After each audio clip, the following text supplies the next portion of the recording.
What up, New York Giant Nation and football fans all over the world? You know what time it is with my super dope co-host, Adam Costas. This is the real Deal NFC East Round-Up. Punch that intro, baby.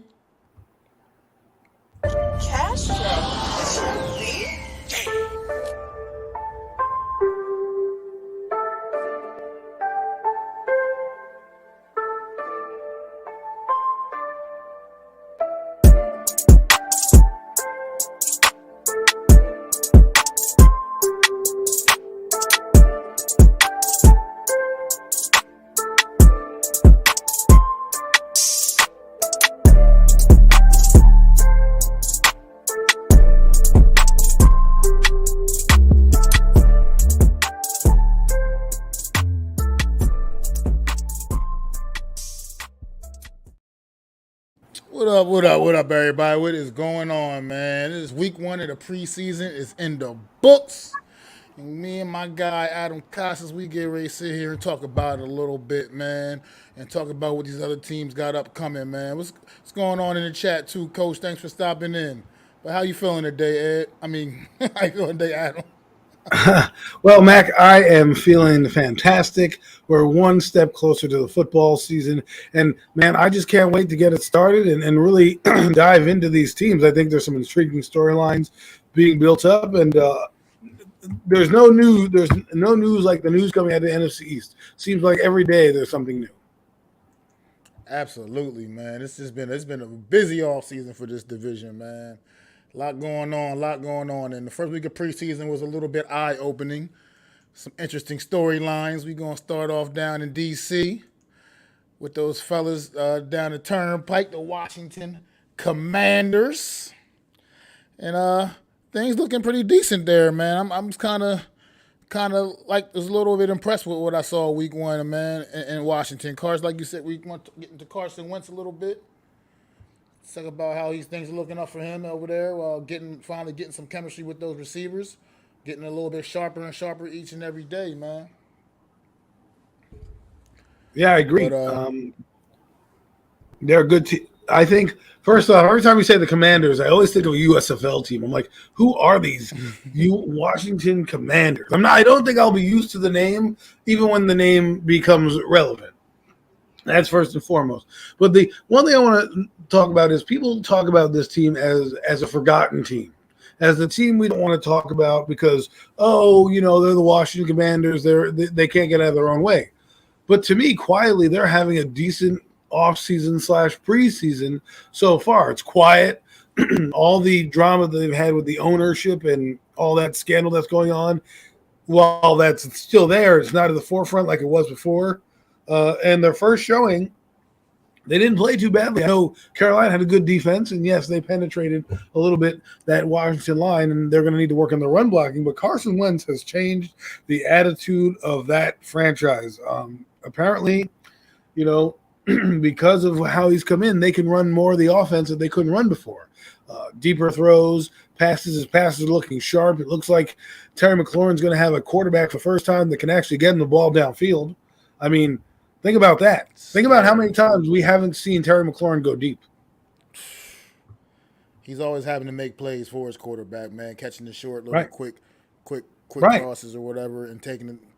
But now we can see a deep post, maybe. We can see a fly route, something that's different because Carson Wentz can get the ball to him, and I think, they're slowly. I hate to say this, they're slowly building a team up where, maybe they're Washington, but if you take them lightly, they're going to beat you. I'm sorry to say that. They're going to beat you. They may not win 10 games. They may only win 8 or 9, but you don't want to be one of the teams that they beat because you're sleeping on them.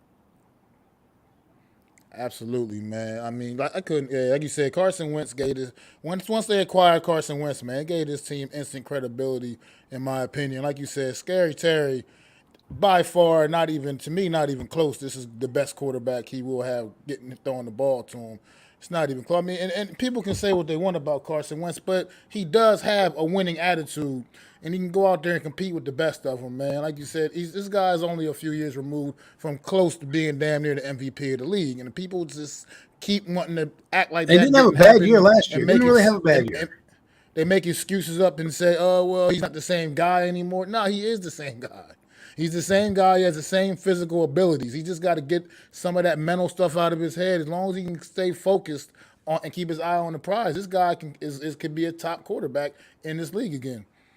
What's going on, Reek? If we want to look at it, Taylor Heineke had 3,400 yards. Carson Wentz had 3,500 yards. The difference between the two is one had 27 touchdowns and can throw the ball deep. The other one can't really do some of the things that Carson can do physically. So some people might say you're not getting much of an upgrade there in terms of stats. Well, you saw what he did on a team that was 9-8. They're going to have a better defense. And let me tell you, man, having a quarterback that you believe in changes your defensive mindset.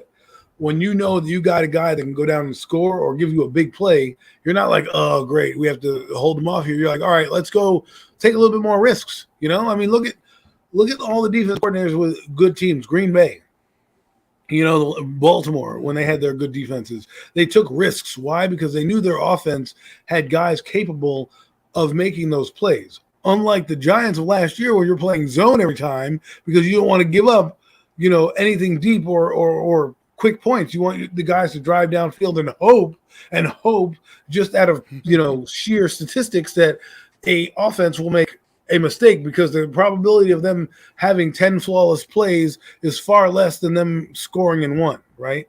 So for me, I just don't want people to overlook this team and then be like, well, where did they come from? Why did nobody warn us? I'm telling you right now, they may not be world beaters, but they're capable of beating anyone in the division. And by not for nothing, their first two games are not against, let's say, world beaters. So for whatever reason, they can go into week 3 2-0. And that's a game against the Eagles. Absolutely, man. And since we're on the quarterback situation a little bit, looking into this preseason game against the Panthers, how do you feel about Sam Howell potentially stepping up and maybe even getting that backup job from Taylor Heineke and taking that away from Taylor Heineke in that number 2 spot, man? I think Sam Howell will be the number 2 at some point. Taylor Heineke was, again, inherited by this Ron Rivera staff. Again, he's done some things for them. He brought them to the playoffs. I don't remember who their quarterback was in 2020. I know it was him, but I think he was. I don't think Alex Smith was the quarterback. He was starting. Yeah, Alex Smith was starting, and then he got banged up. Okay, absolutely. All right. So yeah, they brought Alex Smith back, who was playing on one leg. God bless him. And then Tyler Heineke. There was somebody else. I can't remember who it was too. But Alex Smith was the actual starting quarterback. It wasn't Case Keenum, was it? I don't believe it was Case Keenum. It's irrelevant. It's irrelevant. Somebody else wasn't any good. Yes, it wasn't good. The point is, Tyler Heineke started the playoff game. Ron Rivera tried to sell to the fan base they found their quarterback. Obviously, they did not, right? And then last year, he kind of fell over the top. I think if Sam Howell plays well, it allows them to be flexible with Taylor Heineke. Meaning, if they don't want to keep 3 quarterbacks, they don't necessarily have to. And maybe he becomes like a Garner Minshew, and you get a 6th-round pick for him for a team that needs a backup quarterback, right? A guy that's a spot starter. What's up, G Nation? What's up going on, Lou? Because Sam Howell's numbers, man, and the other night, can't totally ignore it. I get it. It was against lesser competition, obviously, but you play who you 16, 145 yards. He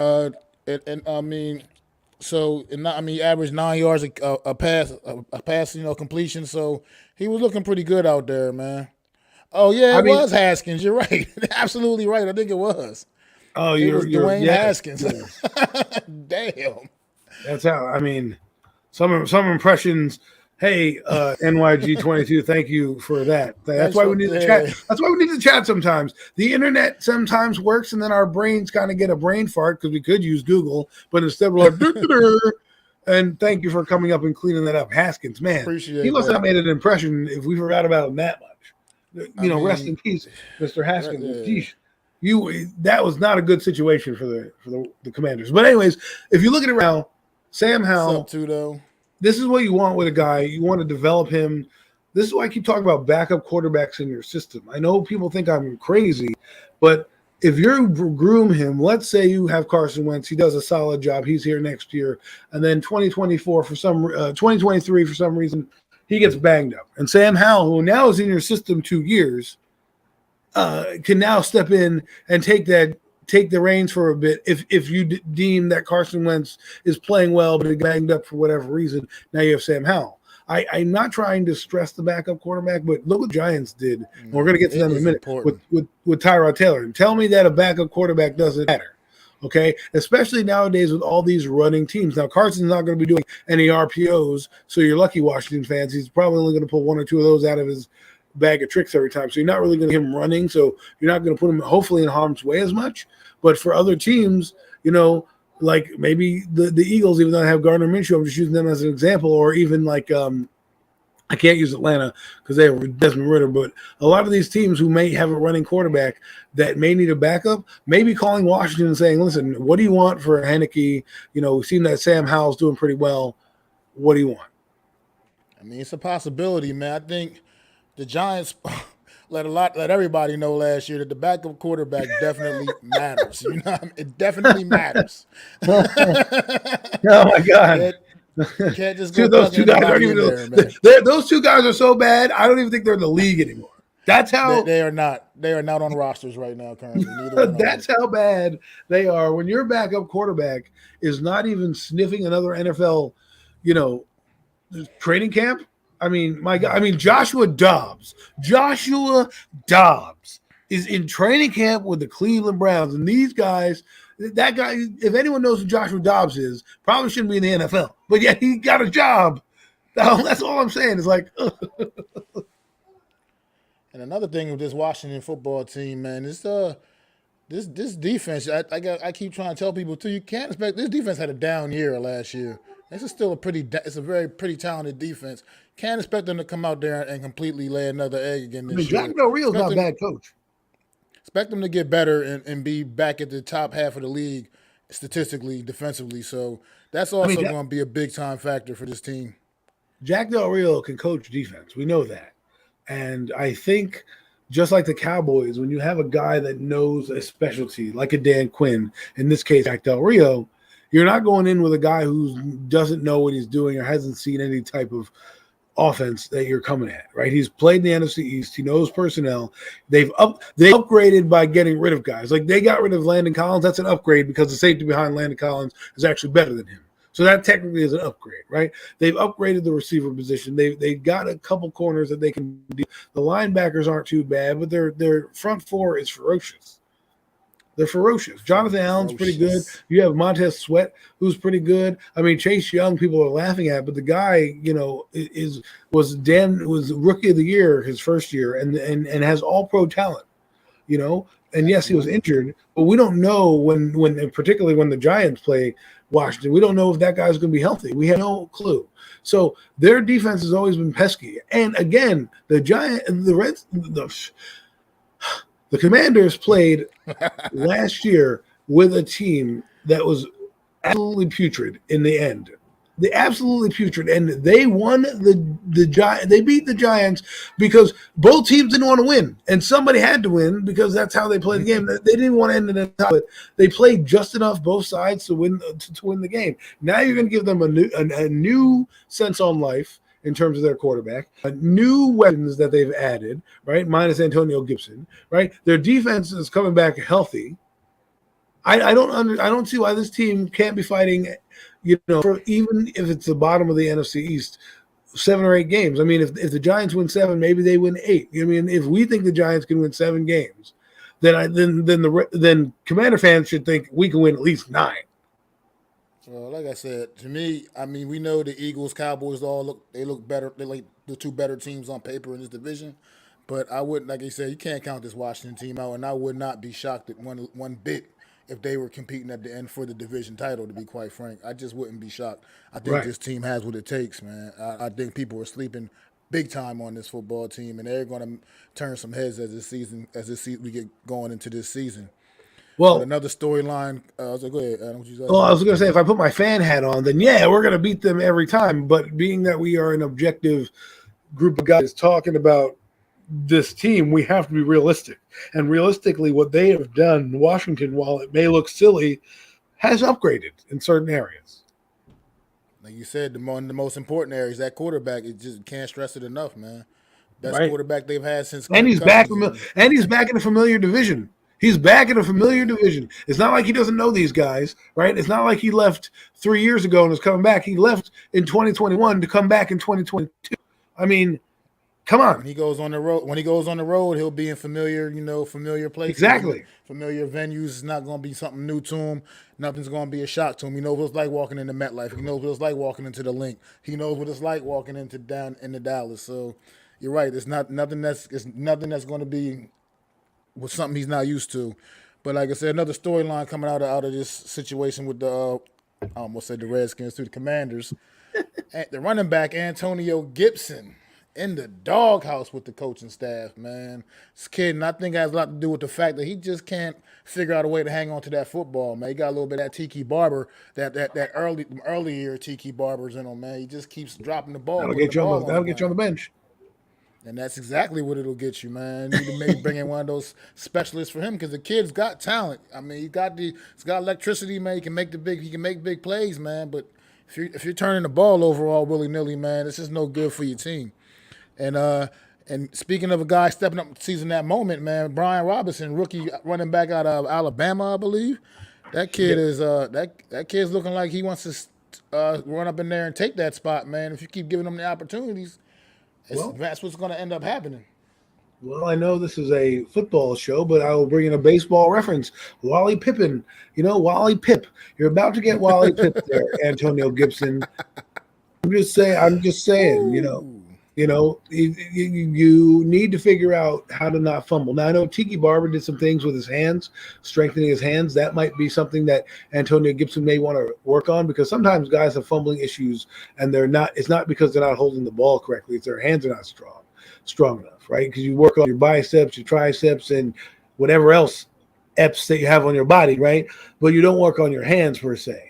So a guy like Jerry Rice was catching bricks from his daddy. You know what that does to your hands? It makes them nice and strong so you can grip the ball out of nowhere, right? The grip strength is what I think he needs to work on, and also the coaches need to beat in his head, two hands on the ball. Now, I don't know if he's going to do the program thing where you carry the ball around campus all day and somebody tries to punch it out.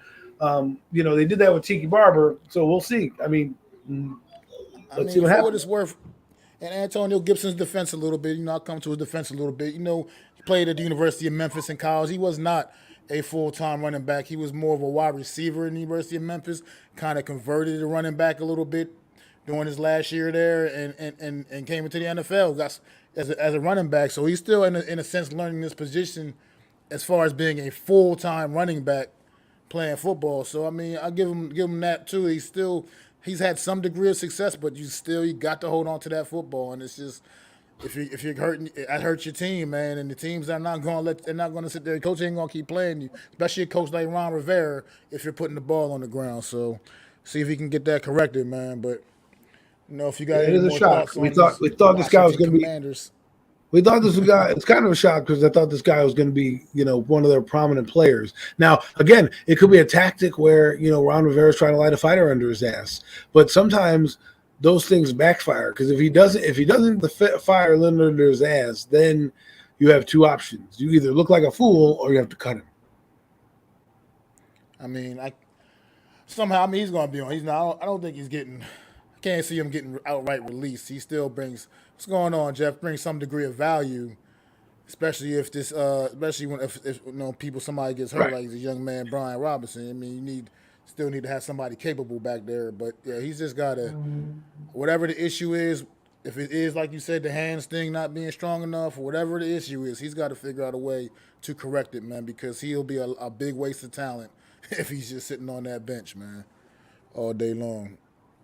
But feel bad for a guy. The guy used his first round pick on Antonio Gibson in one of the fantasy drafts I did last weekend too. Yeah, you guys kind of hit sometimes when you draft them in the first round. Yeah, so let's see how that works out, man. But you got any more thoughts? Any final thoughts on Washington, man? Before we move on to Yeah, the damn. don't give up on Antonio Gibson right away. I mean, he's only 24 years old. He has, been in the league a couple years, has 1,800 yards rushing. Got some receiving yards. I think sometimes guys get in their own head, and maybe we'll see how he responds going forward, because you're not gonna, like Max said, he came in the third round. He's only been, this is going to be his third season technically, and you don't just give up on talent like that, especially since a guy had 1,000. He had 1,000 yards last year. And 7 touchdowns. So don't, I'm not. I don't know what's happening. I think it's trying to message. So we'll see. NYG got a question for us. What do you think is the overall strength as far as positioning concerned for the NFC East? For example, we can all agree quarterback is the weakest position in the NFC East. I would say the I would say defensive lines. defensive lines. I was going to go running backs because there's some Well, really. if you look at across the board, all the teams have good defensive lines. The Eagles, the Cowboys, the Giants, and the Commanders all have some type of guys in the front four that can disrupt your team. Like you're right. Right now that I look at your point, you're right. Running back is pretty strong as well. Got some good running backs too. I was going to say Saquon Barkley, Zeke, and Tony Pollard, that Miles Sanders, and the Eagles got other Eagles running Miles Sanders and the other Eagles running backs, and then in Washington we just talking about Antonio Gibson and now Brian Robinson stepping up, making plays in week 1 of the preseason, man. So you got Barkley. The running backs are pretty strong. Yeah, absolutely. I agree with you. I think there's a couple strengths. I think both the running back and defensive lines seem to be up and coming stars on each, right? Because I would say after those two positions, running back and defensive line, it kind of is a crapshoot across the board. You know what I mean? Because you could say, well, Giants don't have a great secondary. They have 2 good guys that you believe in, right, in the secondary. Linebacking core, not so much. The Eagles, they probably have the best line. They could arguably have the best linebacking core in football. But then the Cowboys also have Vander Esch. They have Michael Parsons, and they have Anthony Barr now. So I mean, once you get past the defensive lines and the running backs, I think then you can individualize certain aspects of teams that have better strengths. Yeah, totally. I mean, I definitely get your point because you're right. There is some strong defensive fronts in this division, all across the board. I didn't more that you mentioned that, and I'm thinking about it. You're right. I never really thought about it like that, but this NFC East, we got some. It's gonna be hard to run on these NFC East teams. Right. It's gonna be. You're gonna have to exploit weaknesses across the lines of the team, right? So if the defensive line for the Commanders doing well and the Giants, even the line doing well, you might have to expose a linebacker in coverage. Well, how do I get Blake Martinez one-on-one with, Tony Pollard or from the Eagles, something like that. So I think, running back is a good one because every team in the division also has a running back or a stud running back that they can lean on, like what we want. So I think both answers are pretty good, and I see both sides of it. But hey, you know what? You picked one on offense. I picked one on defense. There you go. There we go. One thing we can say for sure is definitely not the offensive lines. Yeah, definitely. But definitely agree with everything you said. I like you also just to add on what you were saying about Antonio Gibson. Hope he can get it together, and this Washington team doesn't give up on this kid too soon, because I believe he does have legit talent, and I think he's still overall just really learning how to really be a full-time running back, to be quite honest, because he hasn't really been doing that for too long. And what he also brings to their offense from a receiving standpoint, you brought that up when you're talking, he's also a pretty accomplished receiver, man. He can go downfield and make plays like a wide receiver. That's what he used to pretty much be in college. So he definitely adds. But I mean, think about it. He had 1,000 yards on. Oh dang it! I had it up. I'll bring it up in a second. Let me just bring up the history. But we can because of this, we can move on. But my point is that it's not like he's a slouch. Okay, I don't know if he's just in the doghouse because he's fumbling and Ron Rivera wants to do. But if you look at it, he had 294 yards receiving, right? 42 receptions. He caught 3 TDs. So together he had over 1,500 yards all-purpose, and then he had 258 carries in 16 games in 2021, right? So you got to think that he had 4.0 yards a carry. That's a pretty good average. In the first year, he averaged 4.7 yards a carry. So, if they upgrade their offensive line any bit, maybe he gets back to his rare form, and he doesn't necessarily need to be a star. Still put up numbers.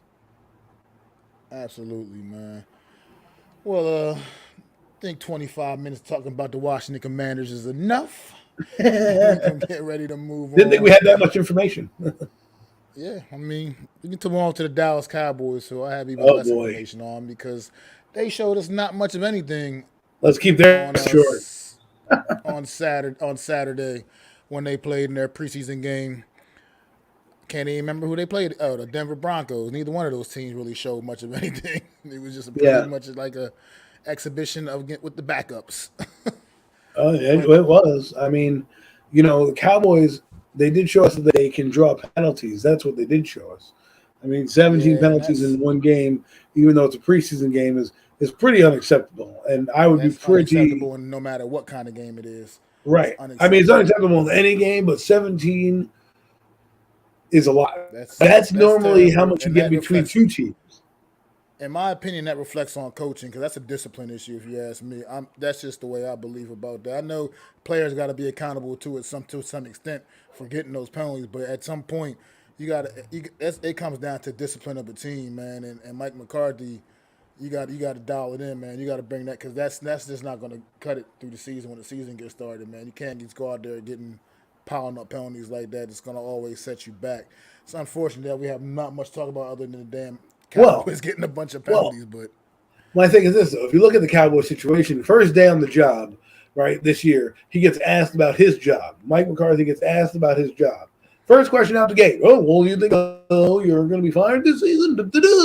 And you have to answer that question. So that's always looming over their head. So everything is going to be overly scrutinized because we know what's happening if this guy doesn't overachieve with this team. And it's actually probably the reason you see some of this action going on is because some of these guys probably know they may not be here next year. And so for me, the Cowboys are this. If any time for the Cowboys to lose, it would be this time, right? This season.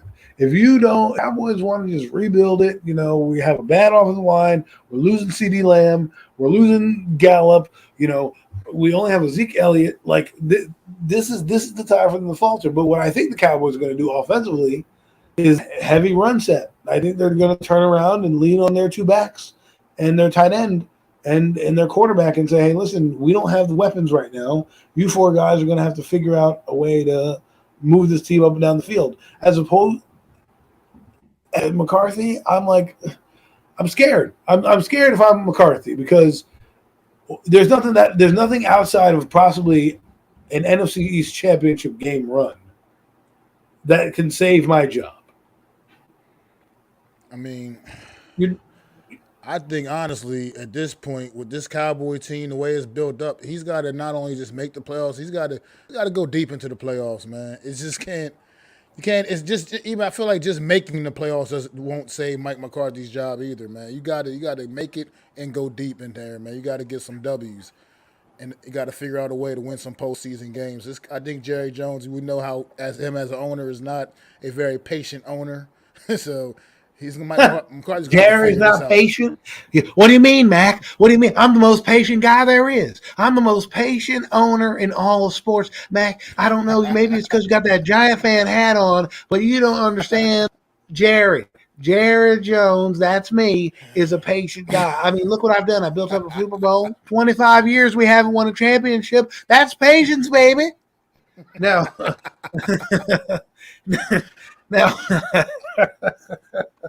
I will answer this question quickly. I know we haven't seen Daboll coach yet, but could Mike McCarthy be the worst coach in this division? I don't think so. I can't. I have to do. call him I have that, to do yeah. resume. I have to do resume. Like Mike McCarthy's number 1, Ron Rivera's number 2, Nick Sirianni's number 3, and Dayball's number 4. And it's nothing because of anything else. Sirianni's been to the playoffs, first year in the playoffs with his team. Not only has Ron Rivera been to the playoffs with the Commanders, but he also went to the Super Bowl with Pam. And, of course, Mike McCarthy won a Super Bowl with Green Bay and went to the playoffs last year. So, yes, I have to say that Brian Daboll hasn't earned the clout yet for me to be like, oh, yeah, he's the best coach. Yeah, it's to say I can't just anoint him better than a coach that has a proven track record in the league, even though. Well, thank you very much, NYG. He hasn't had the best reputation right now as a head coach, but at the same time, his accomplishments are what his accomplishments are, and he's a Super Bowl winning head coach. And I can't put a first year. I can't rank a first year head coach that hasn't proven anything yet above him. But listen, Mac. Mike McCarthy is the number 1 coach in the division. I'm Jerry Jones. I back him up. I'm telling you guys, it was the foot fetish thing we saw. I can't let him go right now. He's got at least 3 years to prove to me that he's not just a blob. Okay, he's a blob. Steven tells me I need to get off the microphone, so I'm going to go sit down now on my yacht. But I will tell you, I'm calling in the NFC East Roundup because I need to know. Jerry needs you to know that Mike McCarthy is our guy. We love Dak Prescott, and we're going to run Zeke Elliott into the ground. I'm Jerry Jones. I'm out. Well, since you got the Jerry Jones voice popping off, man, another rumor swirling around these Cowboys is we all know about all the injuries to their wide receivers, and the wide receiver depth is looking very, very poor right now for the Dallas Cowboys. And there have been some rumors, Antonio Brown publicly speaking out saying he would just love to join the Dallas Cowboys. Do you think the Dallas Cowboys would actually consider this? Sorry, I have to come back again. Jared Jones here. We would love to sign Antonio Brown. But what is that, Steven? What is that, Steven? Leave me. I'm talking here. I'm talking. See, Mac. What has happened is my son Steven is now running the team, and so he says that we can't handle that guy. But I'm telling you, 1990. If this were 1995, I'd be rolling out the Brinks truck for him right now and saying, "Hey, we need you. We need life support. We need Antonio Bryant. I am Jared Jones." Okay. But now I really do have to go. Steven said no. I have to leave because my yacht is leaving.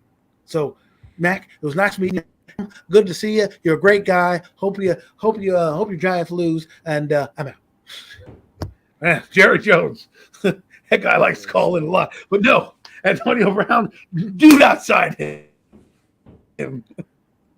I mean, I just can't imagine he could take Antonio Brown seriously at this point after the stunt he pulled last year for a good football team, playing for a good football team. Man, that would just. Right. I just can't imagine any team would give this guy a serious look. No, even though the talent, he still has the talent, and it's unfortunate, man. But maybe he gets away with a lot more with the Cowboys because Mike McCarthy's a pushover, and he'll need his job is on the line. His ass is being chapped, right? So Bruce Arians ain't going to take your guff, right? He ain't going to take your shit. He's going to be like, oh, get off the field. Right, Mike McCarthy be like, all right, man. Well, I'm gonna go get a massage, and you just go score a touchdown. You know what I mean? So, I wouldn't do it. But like I said, if this was 1995, Jerry Jones, this guy would be all over their radar. They would just be on him. They wouldn't care. They'd be like, oh, you walked off the field. We have Michael Irvin doing cocaine in the locker room. But come on in. You know what I mean? Wow. I mean. Yeah, I just don't. I just like NYG says down here, man. Cowboys, man, they do like you say, they love the circus, but I agree also with what he said. I think Brown's done, man. I just can't imagine a team until he. I mean, I honestly, if I would even get so desperate that I would even consider bringing this guy in, I'm gonna keep it real, man. He's gonna have to go through a full psych evaluation and make sure that head he's in a good space mentally because. He's clearly way out there right now. Well, I hope it's not CTE or anything like that that's setting in. But the fact that he's trying to tweet to get on the team is probably means you're probably done with the NFL when you're trying to beg and plead to be like, yeah, play for you. Like, no, bro, no. I think there'll be a trade with the Cowboys if they're looking for receiver help. I'm sure that we can give you Darius Slayton if you want. You give us we could easily package you Darren Cullen Johnson. Hell, you want Kenny Galladay? I will ship him to you myself. I will package him up to you, Jerry, and we can go. Damn it, no, you know what I mean. But I don't know, Antonio Brown. I hope this is the last hurrah for him. He blew it, man. He blew it when they needed him the most. He blew it. He absolutely did, man. I think Tampa Bay gave him an opportunity that a lot of other teams were not willing to give him, and he went and did what he did last year. That's just he got kicked off the Raiders, man. Well, that was the Raiders. That was a whole shit show, man. That was a mess. That was him, but I'm just mess. The entire didn't work in the Raiders. It didn't work out in New England either.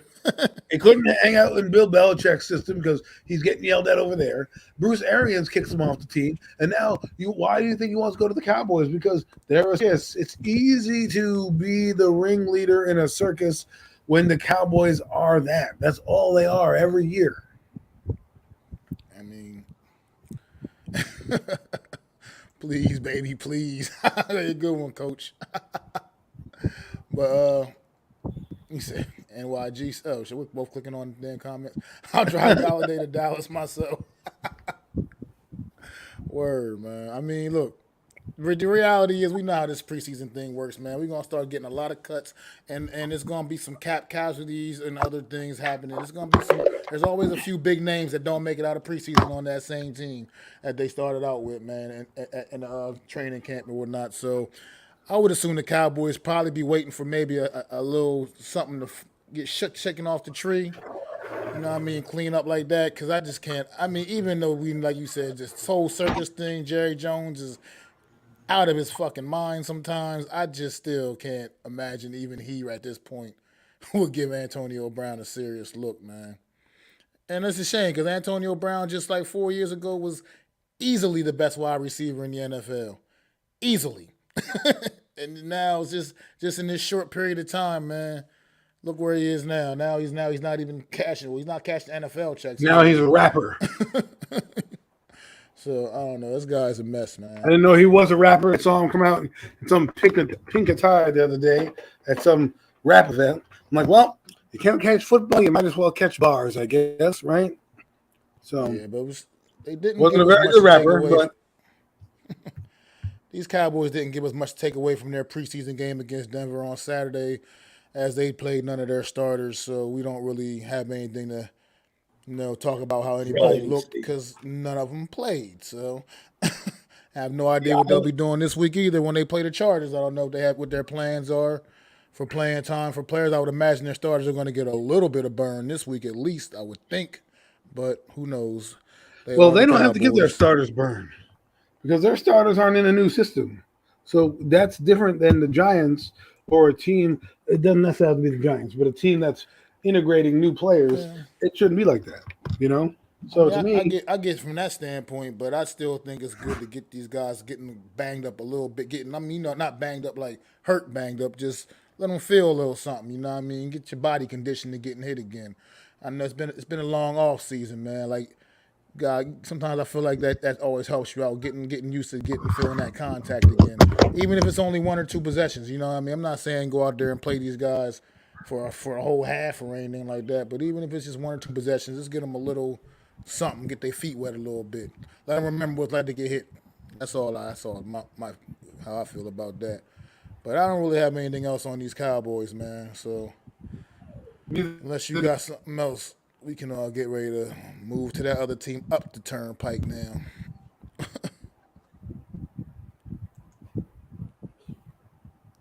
And that would be guys that wear that green.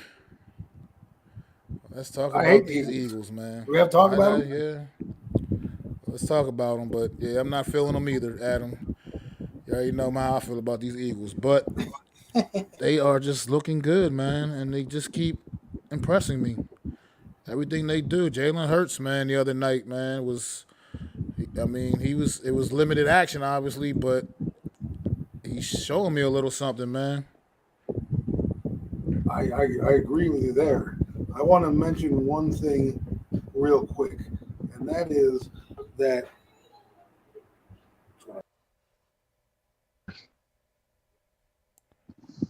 Okay, sorry, people. But what I wanted to say was that you can't. This is what I mean by the Eagles getting the first drive going. Right? We talk about the first drive in the game, and their offense. What did they do? What did they do? They went down against the Jets and scored a touchdown. That's what I'm talking about. Excuse me. Yeah, that's what they went down, scored a touchdown. Exactly. That's what I was gonna say. Right downfield. Right, and everyone's like, "Oh, it's vanilla, it's vanilla." The Jets didn't have their stars in, but that's what you want to do when you have a team like the Eagles, right? This is what I'm telling people about first team versus second team. Okay, the Eagles, yes, they're a better team at this moment than the Giants, but when you're playing a vanilla offense or second teamers, you want to see that growth. You want to see that instantaneous, hey, this is a vanilla offense, boom, boom, boom, boom, boom, score. Now, the rest of the team, you're playing backups, young guys, all that. But the first unit against vanilla defenses, that's what I want to see. And for me, Jalen Hurts did exactly, if you're an Eagle fan, what you want. He moved the ball downfield efficiently. They got into the end zone. They got the turnover. Guess what they did? They got the ball back into the end zone. You know what I mean? I agree, man. Hurts stat line on the night, man. 6 of 6, 80 yards, and a touchdown. I mean, that's exactly what we're talking about. Being dominant against lesser competition. He didn't go out there and just look okay. He looked great. Right. Exactly. And this is what I tell people about when I talk about Daniel Jones and the Giants, and we'll get into that further, is that if you're playing a vanilla offense, you need to be crisp. You can't struggle and have a 12-play drive against backups. That's just not acceptable to me. You need to be out there, bang, bang, bang, bang, bang. You know what I mean? Wells? And I think people just need to understand that you can't just not look at the preseason and throw it away. You got to look at some of the things that happen in a preseason game, because obviously we can't take the full game into account because a lot of different things happen, right? People don't believe in preseason, whatever the case may be, right? So if you're not going to believe in preseason, you got to take away what preseason is. And if that's a demonstration of your team, well then by God, the Eagles have checked it off already. Checked off one box for me because they didn't struggle their first drive when they got the ball. Not at all. Not even a little bit. Like you or said, their second drive. I mean, Jalen Hurts, like you said, on the finish with a perfect passer rating. And overall, their quarterbacks all played pretty well in this game. I mean, Gardner Minshew came in 8 for 12 for 81 yards, had a rating of 85.8. Whoever this Senate guy came in 9 of 17, 81 yards also. Right. So these guys all came in and they kind of handled their business, man. They came up on the short end of the stick as far as the game, but it's a preseason game. That's an exhibition. The results don't matter. It's the matters of which you're getting done, the work you're getting done in the game is what matters more in the preseason game. It doesn't matter if you win or lose. I know players compete, they want to win, but at the end of the day, nobody's feeling upset about losing a preseason game. Nobody's getting butthurt. Yeah, okay. There are some fan bases that are getting butthurt right now because they can't win a preseason game. But we're not going to get into those. But if you flip it to the Jets side, right, and you want to look at where another team is that's trying to build, they struggled their opening drive. Okay, they struggled their opening drive. Their quarterback struggled, but their offensive line, was moving around. It wasn't stable, and this is what I'm talking about between two teams that are going in two different directions right now. Jets are trying to build, and the Eagles have already jumped. Now in week 2, I want to see more improvement. I want to see Jalen Hurts, have another drive back. However many drives he plays, if they are vanilla defenses, look crisp. I'm not saying don't punt. These things happen. They play defense on the other side for a reason. You know what I'm saying? But the plays that are in there, you need to look good. And if they come out and look dominant again, we got to take something into consideration. We got to say, maybe this team is really getting better. The second year in the system. mean, I like I said, I believe in it. I believe they're moving in a positive direction, but yeah, right now they still got quite an uphill battle to contend with in their division over there in the AFC East, man. But that does go to show you like how much more impressive this was with the Eagles as well. Because like going downfield like that on the open drive, you can say what you want about, but the Jets they brought in some nice pieces, man. So they're looking for some. They were looking to get some things out, get some work out of those guys, and it just Eagles went down and made them and showed that asserted their dominance. You know what I mean? Basically, let them know that we're the better team, and this is what we could do all day to you guys. So it was impressive, man. I hate giving these guys props, man, but I'm just really impressed with this Eagle team that's going into this season, man. I hate doing it too, but you got to call a spade a spade. You know what I mean? Yeah, I mean, and as for like some other things in this Eagles guy, I mean, Zach Pascal had the 2 big catches, man, 41 yards on the day, man. It was a new addition at wide receiver. I mean, the wide receiver room has got a lot better this offseason. Obviously, we know about we don't have to mention the name A.J. Brown, and they already had Devontae Smith from last year in the draft. And like I said, to acquire Zach Pascal, man, and Dallas Goedert, who scored the touchdown. I mean, this Eagles team is looking quite loaded right now, man. And if their defense can hold up, which I believe it will, it could get dangerous, man, in the NFC, man, especially playing in the NFC. I'm not necessarily getting ready to say they're getting ready to go on some big Super Bowl run or anything, but this team is going to be very a force to be reckoned with in the NFC, man. You said Zach Pascal. Now you just broke my heart because now they're not going to be passing the ball to Jalen Reagor. Their third receiver is actually going to be legit. You know what I mean? Their third receiver is going to be a legit third receiver. And if I'm Jalen Reagor, I'm calling up Howie Roseman and be like, yo, I don't know what you did with Arcega-Whiteside and how you got him out of here, but you need to get me up out of here too because I can't and won't do well here.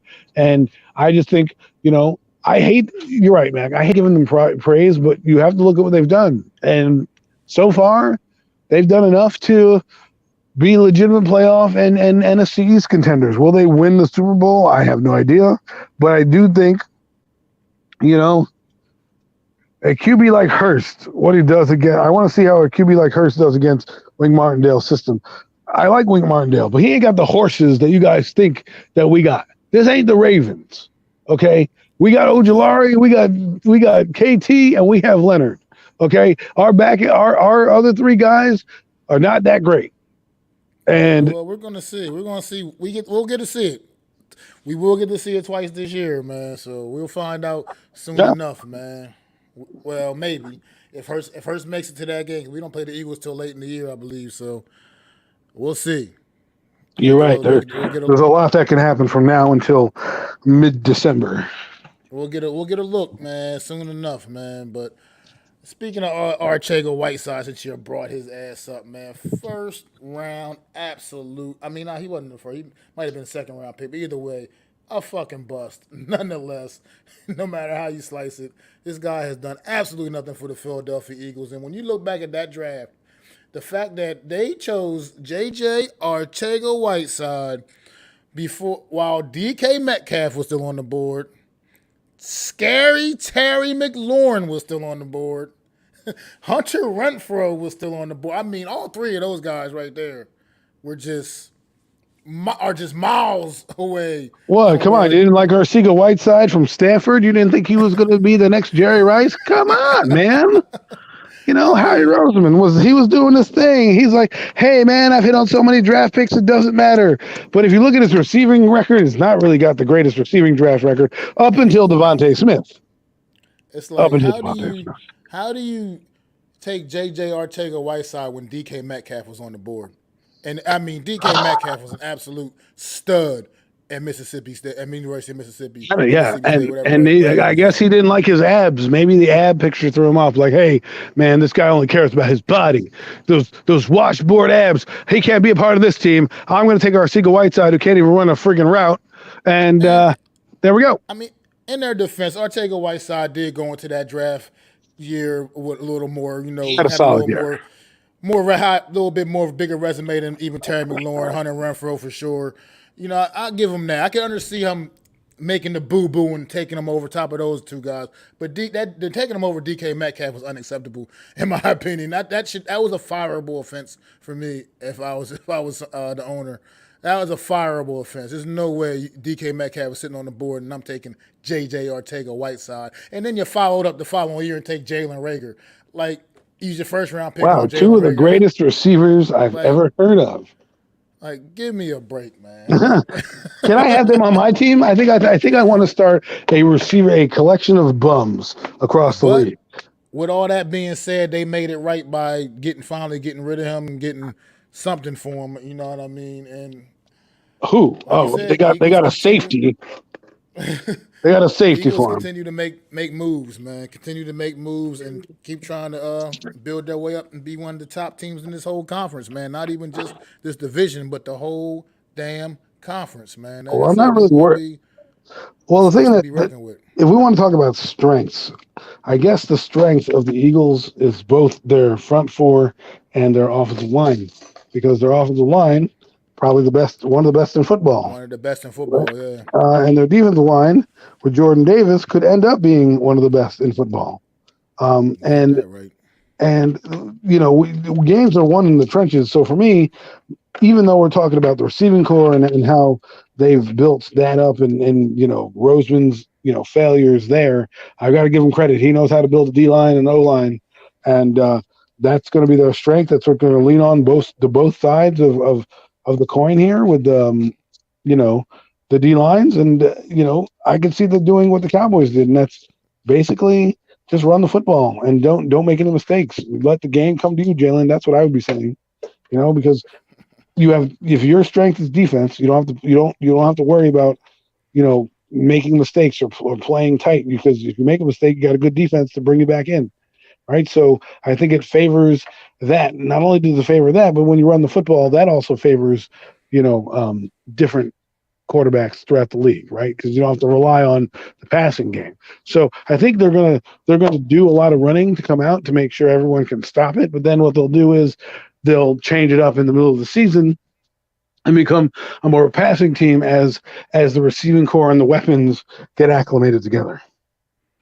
Well, I think Sirianni learned from his mistakes early in the season last year, man, and he's got to definitely utilize the talent, the running back, his running game a lot more, man, and take the pressure off of Jalen Hurts, who even though he, like I said, we talked about how impressive he was in this preseason game, this preseason game. You still got to see a little bit more to know if he's really legit in that pocket. You know. Let's just say this though, they've done enough to warrant, like, hey, you know, this is your make or break year. No excuses, right? You're bringing Bernie Mac, aka AJ Brown. You're drafting Devontae Smith. You have Dallas Goedert as your tight end. Your running backs by committee. You have a solid offensive line in front of the guy to start. So it's all in Jalen Hurts' hands. And, you know, last year he didn't play great, but, you know, he was also developing. You know, he was playing his full rookie season. There were some ups and downs. You know, I know he played his rookie season, but I mean, like a full year, you're still kind of learning the ins and outs of football. The only thing that I don't like about him is that he's a little arrogant. And that's my only gripe. I see him on the stage and the interviews, and I'm like, that could come back to bite you. But hey, you know, I can't complain about him yet. He hasn't done anything to complain about. And if I'm an Eagle fan again, you know, I just hope that he doesn't do anything to make many mistakes. You have AJ Brown there. You have, like I said, all the weapons I named before, and they're going to try to make it easy on him. You know, play good defense, run the football, and then make plays when you have to with your star wide receivers. I agree. But as for now, before I was teetering a little bit between the Eagles and Cowboys at the top of this division right now, and now I'm thinking I'm putting them Eagles all the way over the top right now. I think the Eagles are definitely better than it's going to be the Eagles in Washington. Did I just say that? I did. Eagles in Washington. Adam, the chat's going to blow up. People are going to hate you. You lied on your Premium Takes podcast. You said the Cowboys were 10-7. I also said the Washington Commanders would be number 3, but if the Cowboys are number 2, who knows?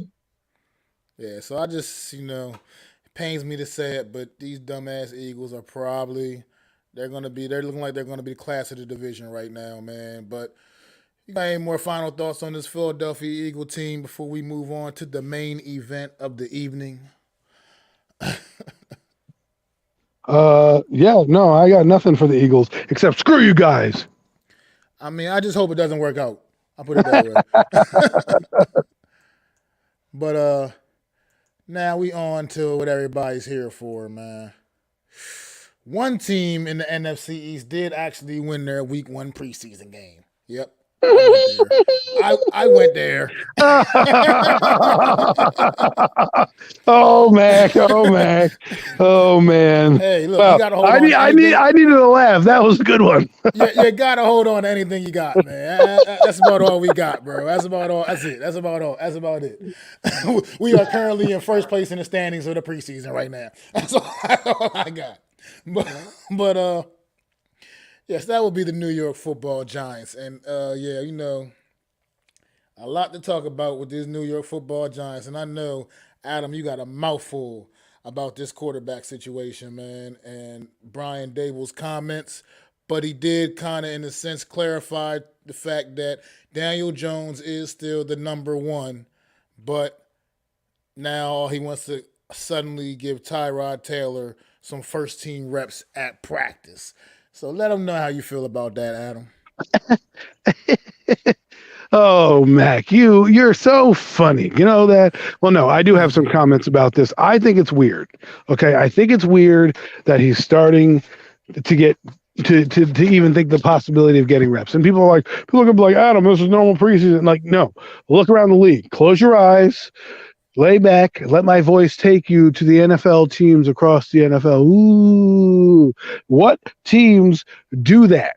Teams that are having quarterback controversies do that. That's what those teams do.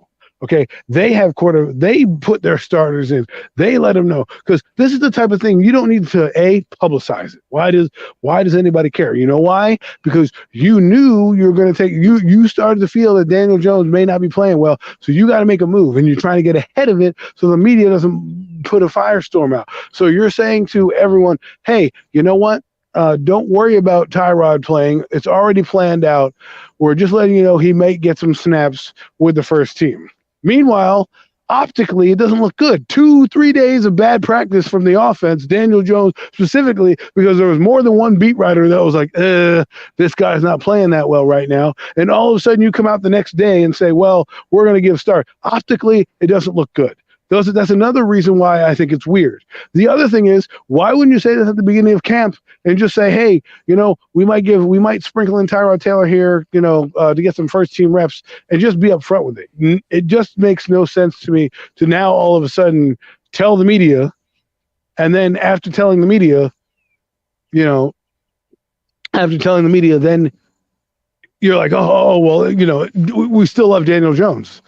I don't know, man. I don't know. It doesn't make. I don't know about you, but something doesn't smell right in Denmark, and I just not going to be that guy that says, oh, well, I'll just chalk it up to Brian Dable wanting to get reps, because we're in the middle of August. What reps does he need?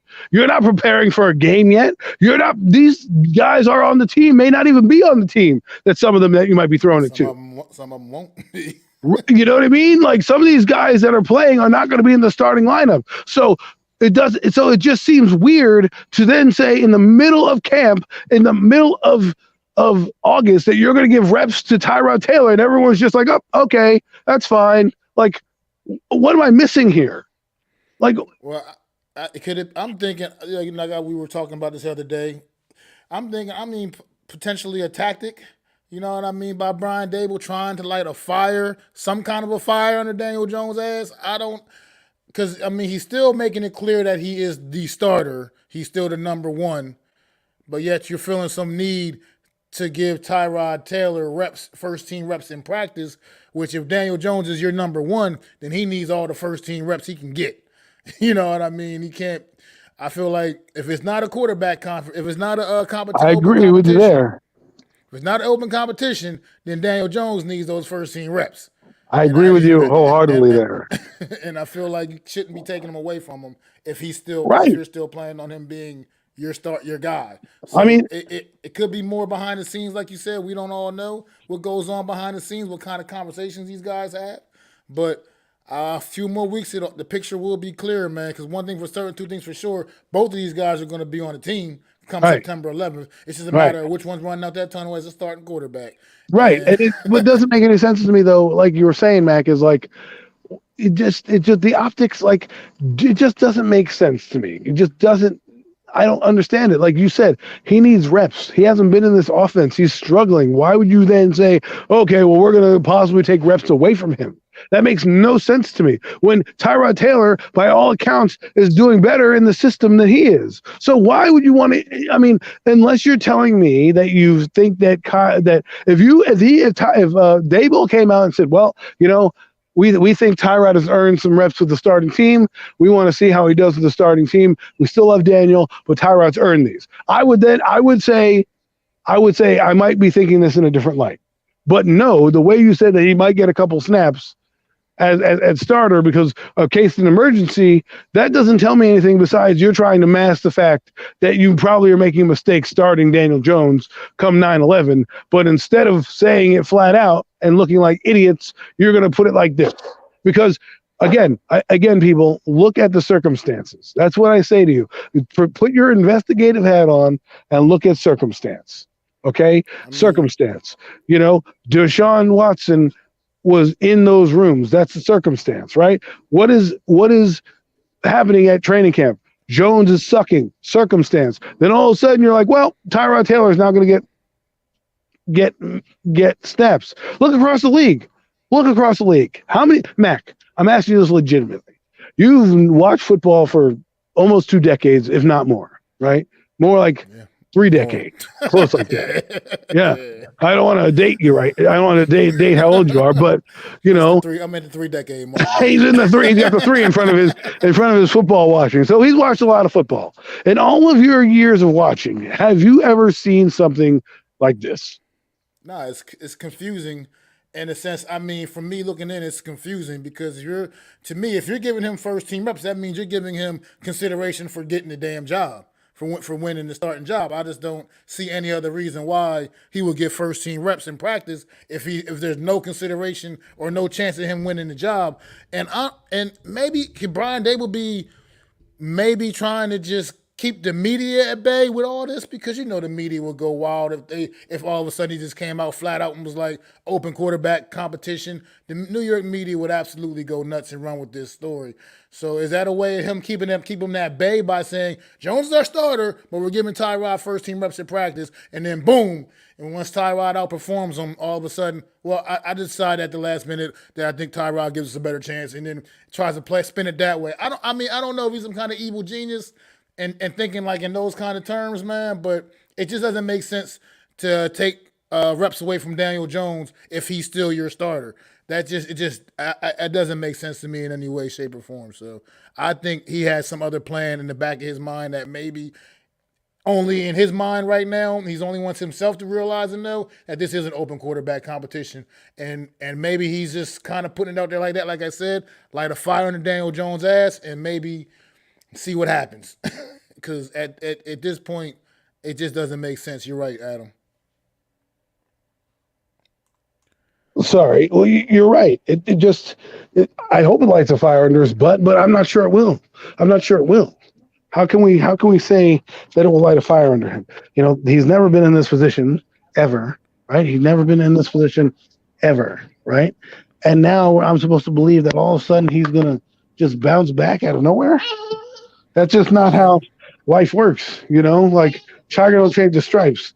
The one time I can see him doing this was the one time where Eli Manning was the guy, right? And Eli was injured, right? And Eli played like 2.5 games or something like that, right? And or one game, 2 games, whatever it was. No, he played 2 games. He won. He lost to the Eagles and he beat Miami.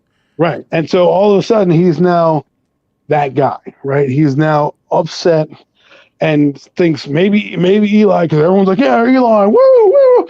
He's like, I got to get back in there. So he gets back in there, and he doesn't play that well, but if he still plays, we'll see. I mean, they didn't get to practice today because of They had a day off, so we'll see how he comes out tomorrow. I'm just saying, this is not good. Why would you throw more gasoline on an already embering fire? Well, I mean, at this point now, all we can do is just hope everything works out because it's just like you said. Now it's just a lot going on, and I just said, like I said, I can't say it more enough. If Daniel Jones is your guy and you're confident that you're saying he's your guy, then he should be getting all the reps, like you said. I mean, Exactly. different thing for this is like you said, different, very different for Daniel Jones. I mean, he's never like last year they had Mike Glennon. Mike Right. Glennon was no threat to Daniel Jones' job. The year before that, I don't even who the hell was the back. Oh, Colt McCoy. Colt McCoy also was no threat to Daniel Jones' job. So this Right. year is a legitimate threat to Daniel Jones' job on this roster. Right. So this is a different situation for him completely. And And it's one of those things where it's like, Daniel, you're damned if you do and you're damned if you don't. Because again, like NYG22 said, it should have been a QB competition from jump. Yes, but the problem with that NYG22 is the owner came out and ruined everything for his GM and coach.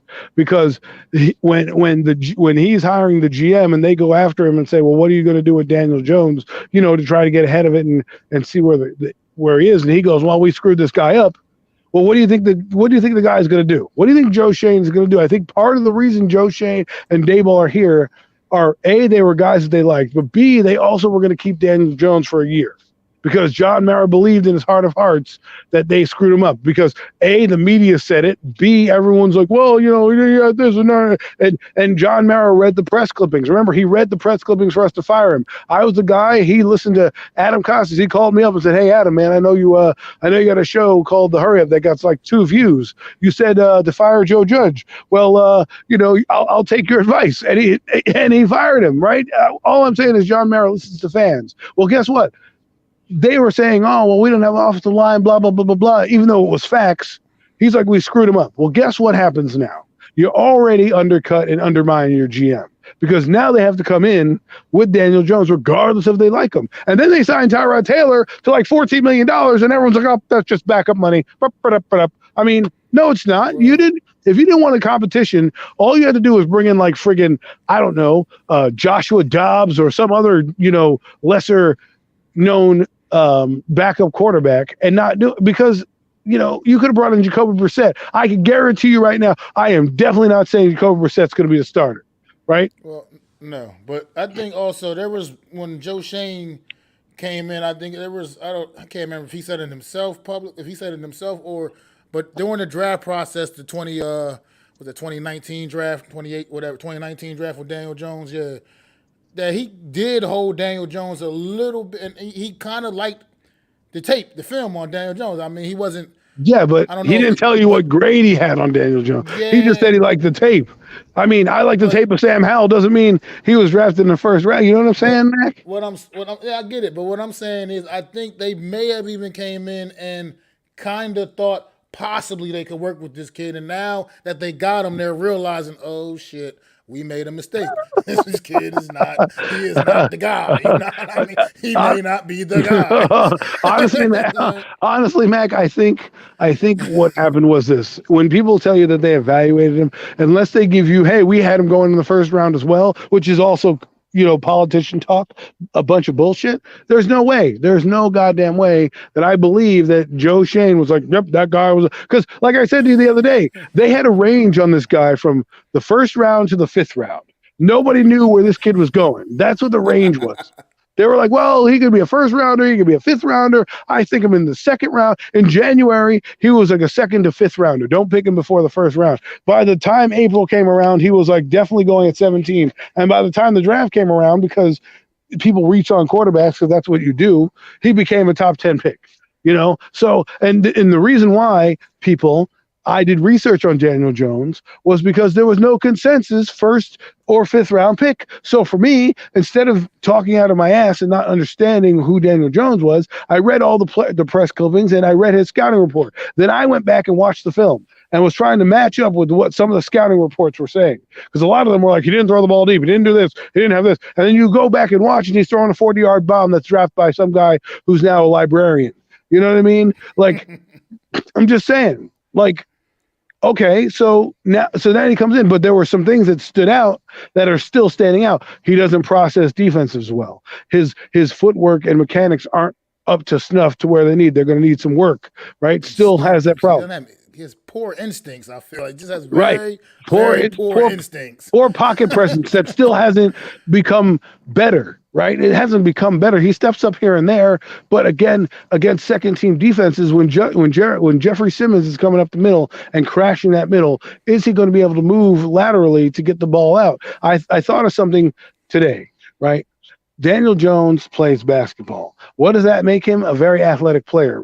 Patrick Mahomes played baseball. What does baseball do? Baseball allows you to have different throwing angles with the ball. So Patrick Mahomes can do the no-look pass because he understands the velocity of how a ball comes out. Not saying Daniel Jones doesn't, but when you play basketball, you have athletic traits that should translate to the NFL if you're an offensive lineman or a tight end, because you're moving laterally and side to side. As a quarterback, you rather have the baseball traits translate, the arm angles, the pitching. Why do you think Mahomes can put the ball off and look like he's throwing it like a crazy person? Is because of how he pitched as a pitcher. And all I'm saying is that sometimes you got to look at certain skill sets and traits to know your quarterback. And that's all I'm saying. Like Daniel Jones, I want him to be good, but this is not good news, people. When you're coach in the middle of August, we're in August 16th.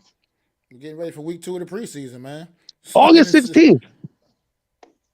You know? So yeah, I don't know. I just know. You want to move on from some of this. Yes. I'm over this. Some positive. Let's go to some positives that we saw. That we saw Thursday night, man. And I have one thing that I'm disappointed in, and that's that they let go of Jeremiah Hall, who I kind of liked, the fullback / halfback. They let him go. I guess when you drop a pass for Daniel Jones, that gets you in trouble. So, well, that pass was kind of, but anyway. They're saying that it's his fault. They're saying that it's, Jeremiah Hall's fault. Well, look, let's move on to this running game. Man. Yeah. Let's go. All the backs ran hard, man. On Thursday night was quite impressive, man. And that's what you want to see, because this team is going to have to build this offense, I feel like, around this running game, man, because you just heard that whole, however many minutes we were just going on Daniel Jones. This team's going to have to build up around this running game. And it's looks like Saquon Barkley, man, might honestly legitimately be back for real this time, man. Like, for real. He's running like he was his rookie year. Obviously, he didn't get but so many touches in this game Thursday night. But I think we saw enough to know that we got Saquon back. But let's talk about this young kid, Antonio Williams, and Gary Brightwell. Gary Brightwell, man, that was on our roster all season last year.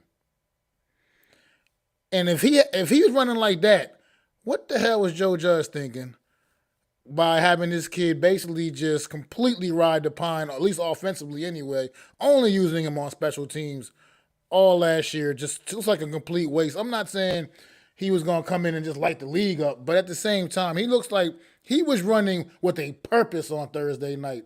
And he broke off a couple of good runs, and he was running with the starting unit a little bit in the beginning of that game. It wasn't like he was out there with the third teamers doing this with the second and third team. He was out there with the starters, not with the ones, and he was out there, and it was quite impressive, man. I was impressed with this kid, and the same with Antonio Williams, man, just running hard all night long, man. So, if anything, looking like we got something good to build this offense on. It's like we're gonna have a good, solid run game possibly going forward, man.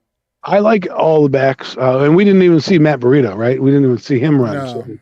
So all of them look good. Even that Corbin kid, Deshaun Corbin, I think Jay-Sean Corbin. I don't know. His last name's Corbin. First name I don't know how to pronounce, but he ran hard. I liked him. I'm intrigued by him because I think he's the longest. He has a contract into next year.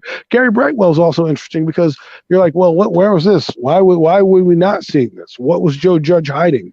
What did he do? Did Joe Judge, get him pissed off? Did he have nude photos or something like that? Say, hey, Gary, I saw you, at the bar last night, break curfew or some shit. I don't know. Like, sometimes it's like, But then to me, it's like, well, what happens now? Because Gary Brightwell's out there, Antonio Williams is out there. Antonio Williams, has some uh, history with this offense, right? He, played in it with Brian Daboll. So what is it going to come down to? Is it going to come down to injury? Because I don't want to see any of them leave. As a matter of fact, they played so hard that I don't even think Saquon Barkley has to be here next year for this team to be a functioning offense. But let me go back to a point you made a little while ago, because that even could be the reason for the early cut of Jeremiah Hall, in a sense, as to say, like, we got some talented running backs on this roster, and we're going to have to maybe make some room for these guys, man. And unfortunately, that could have been possibly a reason behind such an early cut for a guy that I thought was having a pretty strong camp in Jeremiah Hall. Yeah, I mean, I don't. They didn't really use the quote unquote running back in Buffalo the same way, right? So it's one of those things where you just have to kind of go by what you're seeing, and what I'm seeing is like a team that is, first off, they're running downhill. That's number one. They're not doing any dances moves or any little jukes in the back. I like the way that these running backs are running downhill. The second thing is that they're probably going to use Chris Myrick now as the H-back type, right? So they're not going to use the fullback. They'd rather have another tight end out there. So I think that allowed Jeremiah Hall to go, right? And it also means Andre Miller is probably going to make this team, because Ricky Seals-Jones is on a milk box somewhere. If you find him, please call me, because I'd like to have my jersey back. I went and I paid for Ricky Seals-Jones jersey.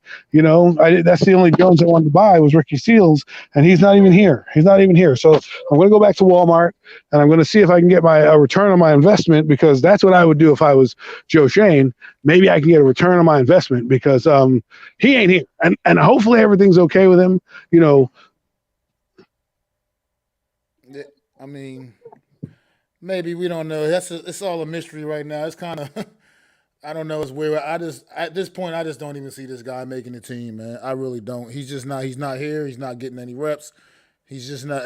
I don't see what's going on, AK. I just don't see how you can even almost validate this guy making the team when you got other guys out there putting in that work in every day and looking pretty decent, man. Like I said, the kid Cody Bellinger's he's looking like he'll just keep getting better and better. At least I hope so.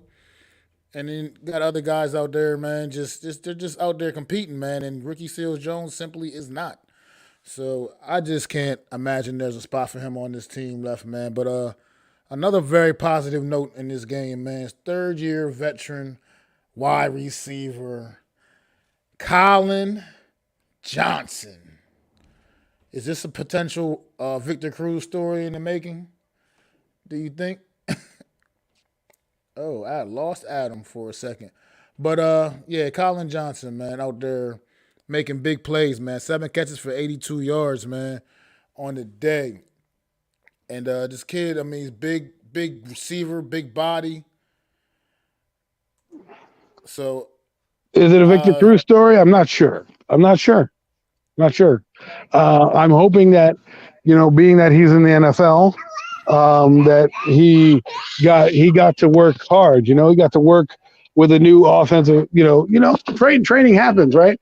He came in with the Jaguars, had a decent season, I guess, with the Jaguars, had a couple hundred yards, a few touchdowns. He came with the Giants, was predominantly a blocker, didn't really refine his game. And so what did he do? He did like what you want any young professional to do in his position. He went back and he worked hard. Now, the thing that I'm looking at is if Colin Johnson gave me the season that Kenny Golladay gave me last year, we'd be putting this guy in the friggin' Ring of Honor for the Giants. We'd be like, oh my God, what a find that we found with this guy, right? 500 yards, no touchdowns, but who would have expected, right? But now we have Kenny Golladay, who had 500 yards and no touchdowns, and we paid $76 million to, and here we are. You know what I mean? So I just think, I hope he makes the team. I hope we don't cut him. If we do trade him, I hope we get some value for him. I'm not saying we will. I'm not saying I want to. I'm not saying any of that. I don't want him traded.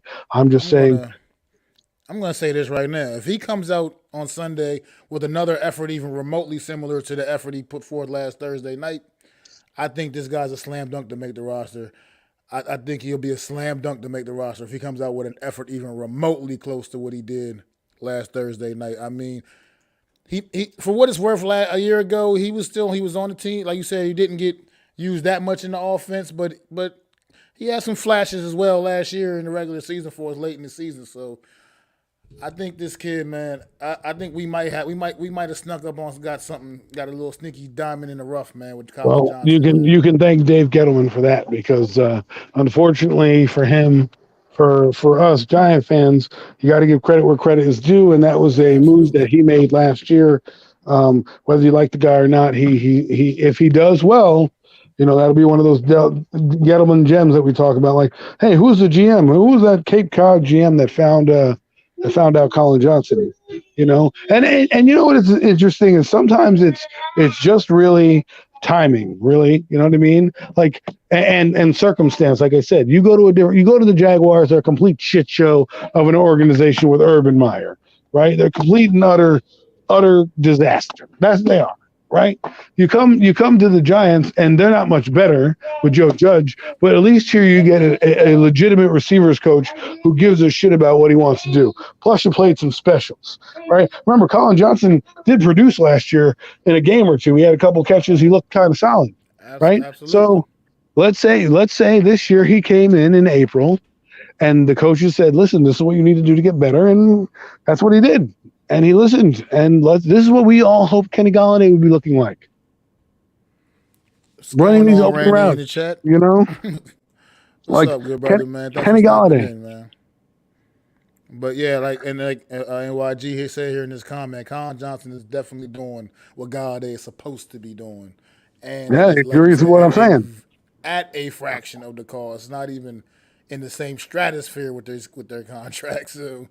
Right. Another I was gonna say another good young receiver I was going give some props to is Richie James. The performance of Richie James in this game, man. Only 3 catches for 44 yards with the touchdown, and he made another little good heads up play in that game. That one catch he made off that bounced off of somebody else's hands or something. Heads up play, man. Ball in the air, he went up and got it, man. And saw some good things from him, and he also brings some value special teams as well. So it's starting to, I don't know, is this receiver picture starting to clear up a little bit for you? Obviously, like I said, the guys that are definitely going to make the team. How about these last couple spots that'll probably be left? I like Richie James. I like him, but I don't necessarily like everybody else. I know people like Darius Slayton, but I really don't care if he makes the team or not. To be honest with you, I really don't. I think Colin Johnson and Richie James put Darius Slayton on notice, as a matter of fact, and maybe they'll light a fire under his ass as well, because I think they both put him on notice, let him know, hey, look, if you're not going to seize the moment, we going to step up and take it, brother. So I think Darius Slayton got to show us a lot on Sunday, honestly, to be quite frank.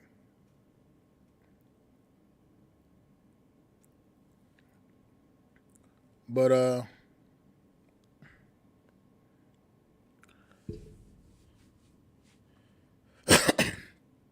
so yeah, I mean, like I said, we could talk about it all day, man. But like I said, we know the couple spots that are definitely that are secure already. We know Sterling Shepard's spot is secure. We know Kenny Galladay's spot is secure. Kadarius Toney, Colin Johnson is I'm hoping going to be more of a contributor, right? Because right now we got Kadarius, we got Wandell, we've got Galladay. Those are 3 locks. Shepard, I don't want to say is a lock, but a lock, bro. Shepard's a lock.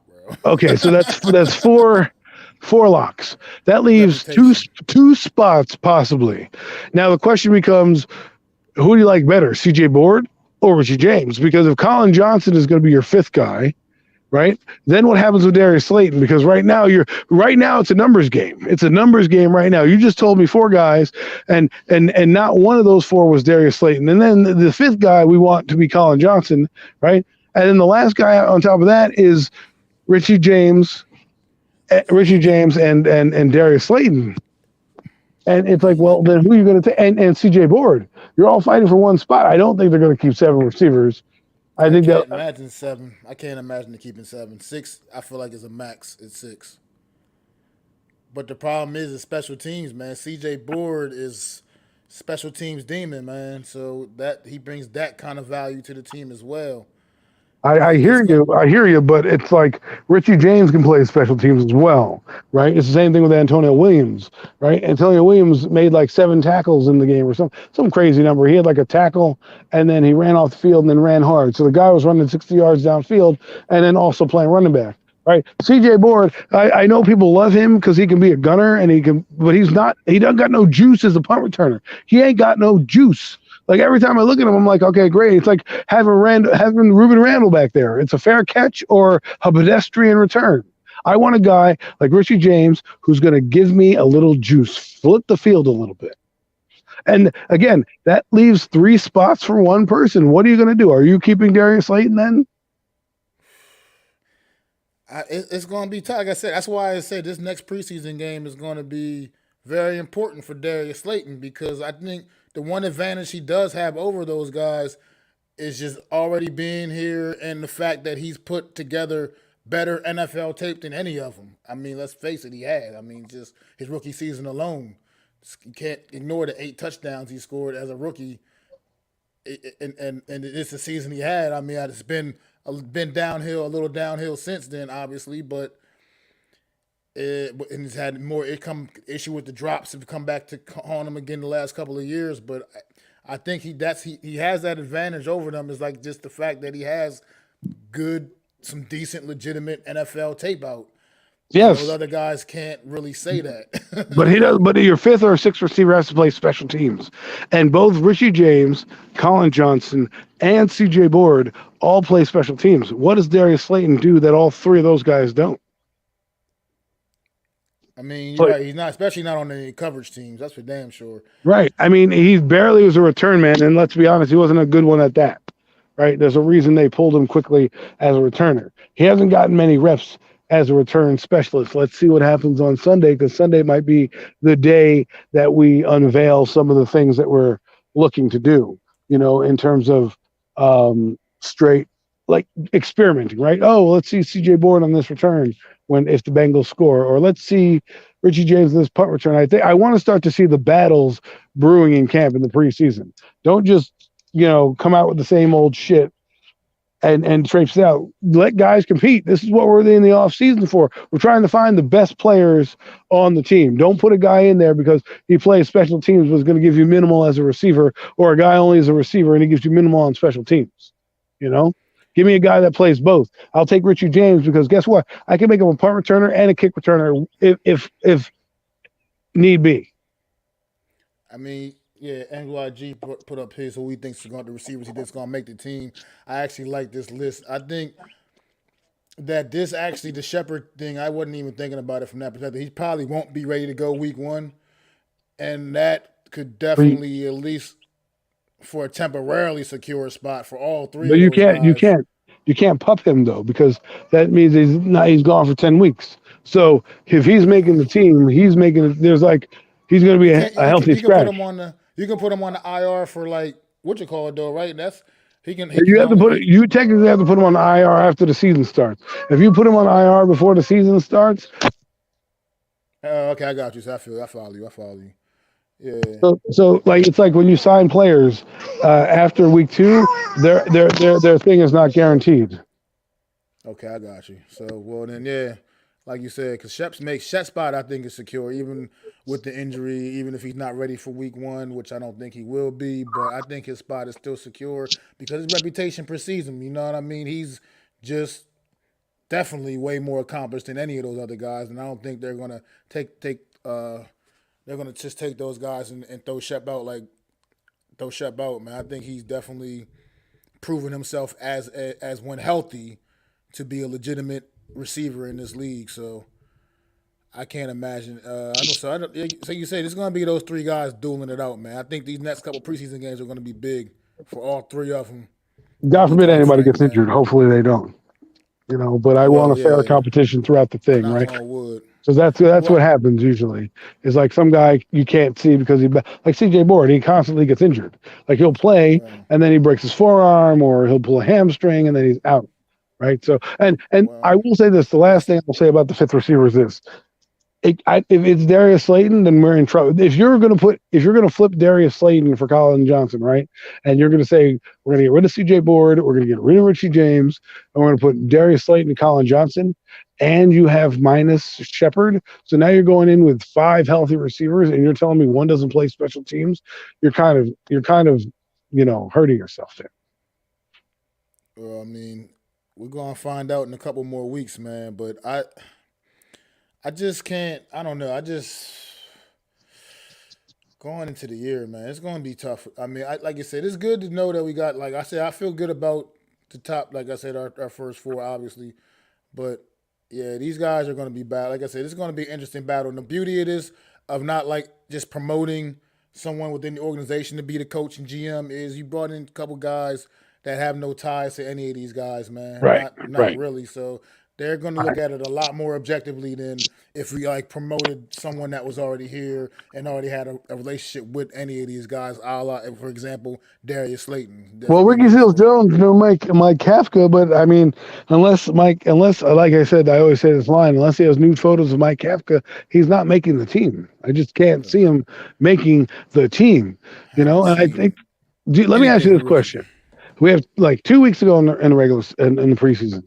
Do you think any trades will be made come cut down day for the Giants in terms of draft capital? Like, let's say Antonio Williams or Gary Brightwell gets traded for a 3rd round pick. Do you see any, or maybe a 5th round pick or something like that? Do you see anything of that nature happening? Do you think they're showcasing some of the guys so they can get trade bait? That's a good possibility, because the damn sure like they was showcasing them damn running backs on Thursday night. That's for damn sure. And we're not going to be able to, not likely we're going to be able to keep all those guys. So something's going to have to give, man. So maybe what are you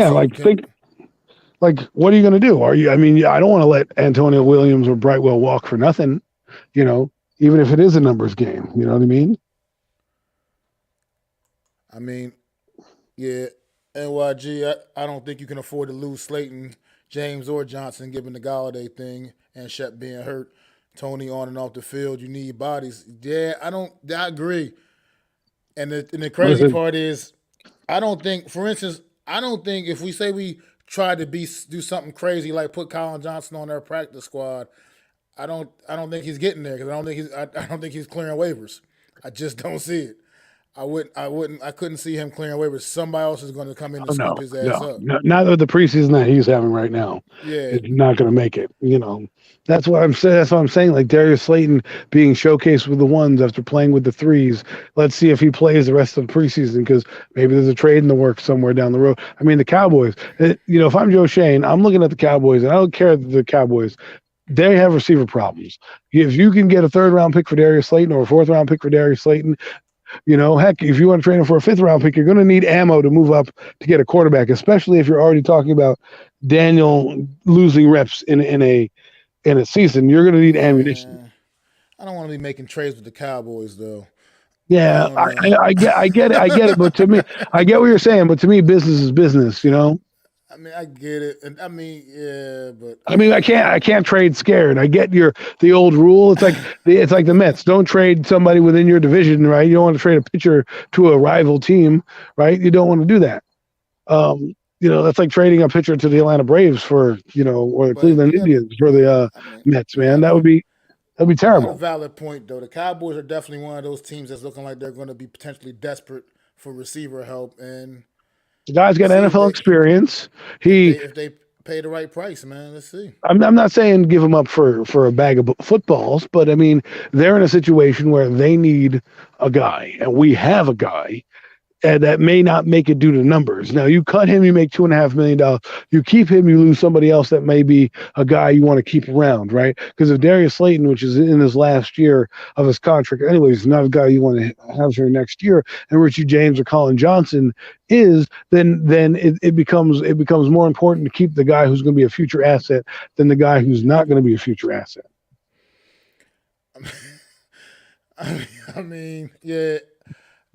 It would be tough if that was like the only option, was if that was like the only trading partner we could find. But I mean, at half the the end of guy, the half the day, fan base doesn't even like Darius Slayton. But now I tell them to trade him to the Cowboys, and they're like, "Oh my God, not the Cowboys!"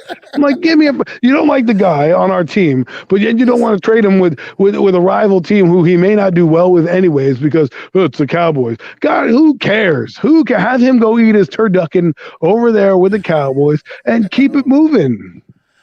I mean, look, at the end of the day, like you said, business is business, but maybe we can find somebody else other than the Cowboys to move him to, if that's what it comes down to. I Okay, feel like like that's what's going to have to happen with these guys. well, I think these are they're young and they're all somewhat talented enough. You know what I mean? That can garner. I don't think honestly, from what we're seeing in the preseason, I don't think any of these guys would clear waivers if you try to put them on the practice squad right. and So on you've got any to of them trade anyway. somebody. So you've got to Yeah, trade so somebody. And I don't give a damn who it is. You give me the right. If the Cowboys are willing to part ways with a fourth round pick for Darius Slayton, I'm running to the phone saying, okay, well, you're lost when you don't know, no takebacks. You know what I mean? Like, that's what I'm saying. I'm not sitting here worried, well, God forbid, because, if he doesn't start, right, he might start the first couple games, but he's got to have to get acclimated to the team. So he may not see any dividends till the end of the year. Right. And at that point, they may not sign him. He may be out the league for the Cowboys. I'm just saying, like, go ahead. I was just gonna say with NYG because I do know you have been defending Darius Slayton all on other streams when you're on like Pat and Lou and them streams. You definitely have been one of his bigger supporters, and I'm not totally against Darius Slayton myself. I think a lot of the fans are just frustrated with No, his he started out with dropping the inconsistencies, football. That's what he did. He started out with and dropping the football. especially when he had that big rookie season and you expected so much from him. Well, the And second year he had a decent year as well. So year three, I expect you to make that catch over the shoulder against Washington, and I think that was the game that sapped the confidence away from Darius Slayton. If you want my honest opinion, I think when he lost that game and the being basically a meme or a gif or whatever you want to call it, that gets into your head, right? That gets into your head. And yeah, I mean, he, the rest of the season, that was it. yeah, I just chalk it up to inconsistencies, man. I think because, like I said, I'm not told because, like I said, after what I saw him do with like I said, especially his rookie season, what I saw him do, I was pretty impressed with the kid, and I thought he was going to be a potential future maybe star for us going forward. Him and Daniel Jones in the same draft class had a good rapport with each other. Yeah, I thought it I was like going. that. I thought it was going to work out, and unfortunately, it's not quite working out the way we all We'll wanted. see. We'll But see. I Darius, mean, but that's the thing where it's so confused with him because you've seen good tape on this guy. Like he has legitimate good NFL tape, right. and that's He had something eight that Colin. touchdowns. I mean, 8 touchdowns is nothing to sneeze at, right? I mean, I mean, that's something. Like I said, that's like where he has a big leg up over the Colin Johnsons and the Richie James. That he's pretty much those are the. I feel like the main couple of guys he's really competing with here right now at this point. And I feel like that's where he has that big leg up on those guys is that if you go across the league, I'm sure more guys are more familiar with Darius Slayton than they are with Colin Johnson and Richie James. You know no what I doubt mean? about it. I So mean, you're not voting him in the top 100, but you probably know his name if it popped up on your phone or on yeah, ESPN. You're probably like, oh, I know Darius Slayton.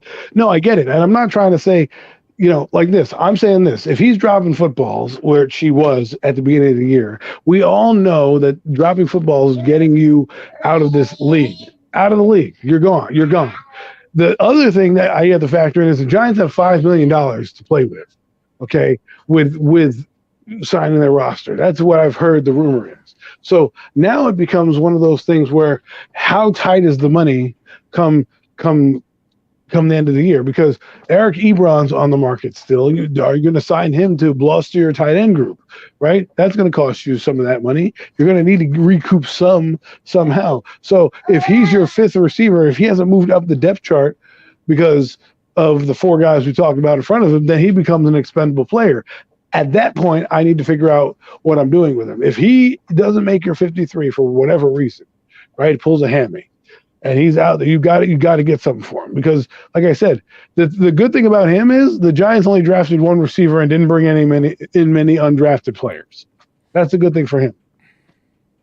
I mean, I agree, but I think we've been on these receivers and stuff for a little bit long, and we got another. It looked a little suspect on Thursday night. Another group looks a little suspect, and that was that back end of that defense, man. That secondary Oh was. my!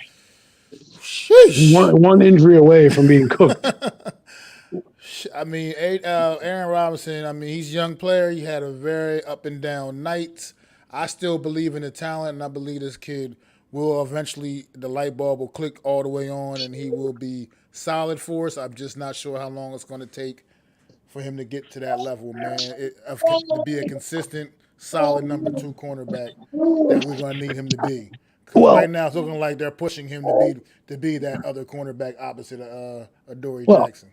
I think it's going to be a committee approach. Robinson's going to get the first crack at it. If he fails, it'll be Rodarius Williams' turn and things like that. The problem that you have is this. If you like Darnay Holmes, you can't move him to the outside, right? There's no real slot backup. Robinson was a slot backup. So you're kind of in a confusing situation. For me, if I were the Giants, this is what I would do. I would move Julian Love to cornerback if there's an injury. And then I would move Andrew Adams into the starting lineup in his place, right? So now you still have now you have your entire DB room is competent. Adoree Jackson, Julian Love, Andrew Adams, and Xavier McKinney. You have 4 guys with NFL experience who's all played and is not going to make a mistake, right? So if the Giants are really desperate and they think Aaron Robinson's not going to do it or he needs another year of seasoning, that would be my move at first. It's like, listen, we're struggling, you're struggling. While you get your feet wet, we're going to move, because if Aaron Robinson goes down for injury, we don't have anybody really. So that's the move I'm making. You already brought in Andrew Adams. You might keep Tyron Thornton, the safety that you brought in, or Yusuf Clark, or one of them, or you like Dane Belton. Let's say you keep Dane Belton, right? You'll have Belton, you'll have Xavier McKinney. You could put one of those other guys in the practice squad, and you can move Julian Love to your starting corner. Bang! Now your defense looks great. Well, we hope it would, but just saying. I want just real quick back to this. Let's go right back real quick and wrap these receivers up again, because he brought that point in. I agree 100% with this comment. It's at this point, because we can't just outright release Galladay with that contract he has. It'll just tear our up. Right. Cap up. Yeah. So it's like, you're right. He's just he's taking a spot from somebody that, and nobody's going to trade for him because he's not healthy. Yeah. He's clearly not a healthy guy. He's clearly not the guy that we thought we signed. All right. And he never will be. But the point is, you signed. To quote his own words, he's not that dog that he said he was. He doesn't appear to be that at all. Well, then if he's not that dog, then he lost. I think he lost. To me, he don't look like Kenny. He don't look like he liked being here. He looked like he didn't like the Lions offer, so he took the one with the most security and the most money. And, sometimes the one coaching staff brings you in and they have a plan for you. In Garrett's offense, he works well. Play action, run the ball deep, throw it to Galladay. In this one where you're doing short hitch routes, not good. So we'll see. Again, Colin Johnson is doing what we thought Kenny Galladay was going to do, and NYG is right. This is why I say Darius Slayton has lucked out because of no receivers outside of Wandale being drafted. If they drafted 2 wide receivers, I would say that Darius is gone, or even Colin Johnson is gone. But because Galladay is in and out of the lineup and struggling, these guys that are producing, you've got to keep just on sheer fact that A, you need bodies, but B, we need somebody to produce something. You know what I mean? Yeah. I mean, facts. But yeah, I feel like, I don't know. I'm hoping, I want to really dive into this game on Sunday and really watch these kids in the secondary, man, because like I said, you're right. Something you brought up all season there. They're going to be targeting Aaron Robinson, and you're right. That's exactly what the game plan is going to be, because they wasn't necessarily attacking Adoree Jackson on Thursday. No, that's for damn sure. And that was Brian Hoyer, people. That was a backup quarterback who has some NFL experience that took advantage of it. And not for nothing, Bill Belichick. Because Bill Belichick put that guy over there, and then the first guy ran, and the ball was underthrown. The second guy he put over there was a 4-2 burner. And they did the same thing, and it was open. So think about that. in the preseason game, they went to the well twice and only capitalized once because of an errant throw the first time. The first time they threw the football, it was underthrown. Robinson made the recovery, knocks the ball away. Good play on Robinson's part. Second time, ball's perfectly placed in between the two safety and the corner, and bang, he gets beaten. And don't think that Tennessee's not watching that, right? Don't think they've already circled Robinson as one of their targets at 9-11. 33, number 33. They'll be like, all right, here we go. We're going to put our best player on him, our best receiver, whoever that may be, and we're going to run play action pass, right? Because it was a play action pass anyways. He bit up on the run. And another time, they did a slant route, and thankfully Robinson was there, but Hoyer put it on it wasn't Hoyer, it was Sappy, put it on the guy's back side, and he had to make a catch where the defender was behind him so he could make the tackle. If that's a good quarterback and he leads them, and that's, let's say, a Stephon Diggs, that might be 60-yard touchdown. You know what I mean? So it's true. That's true. What? But I was just going to read this comment. Robinson needs time. Remember, he's still in his rookie season technically. Let Jerome Henderson coach him up, and he should get better as the season goes along. I agree with the comment. That I think I see a little something in the kid. I think he's getting picked on right now a little bit, but how long is it going to take for him to get to right? Where, like exactly. He's a third-round pick for a reason. It's not like we're talking about like a first-rounder.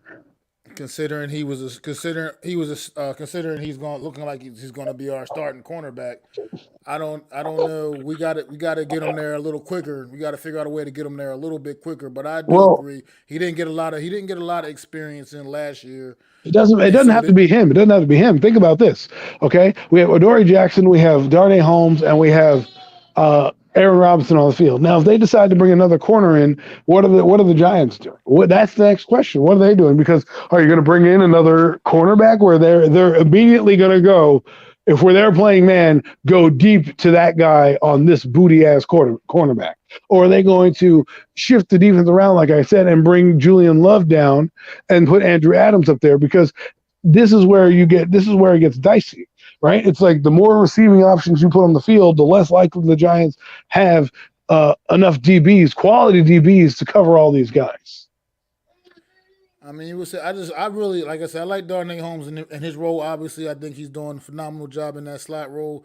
So I wouldn't really want to see anything disrupt what he's doing. But like you said, yeah, I mean, I just think Robinson. I do like the kid a lot. I just think he just needs more time to develop. He just hasn't had a lot of NFL game time yet.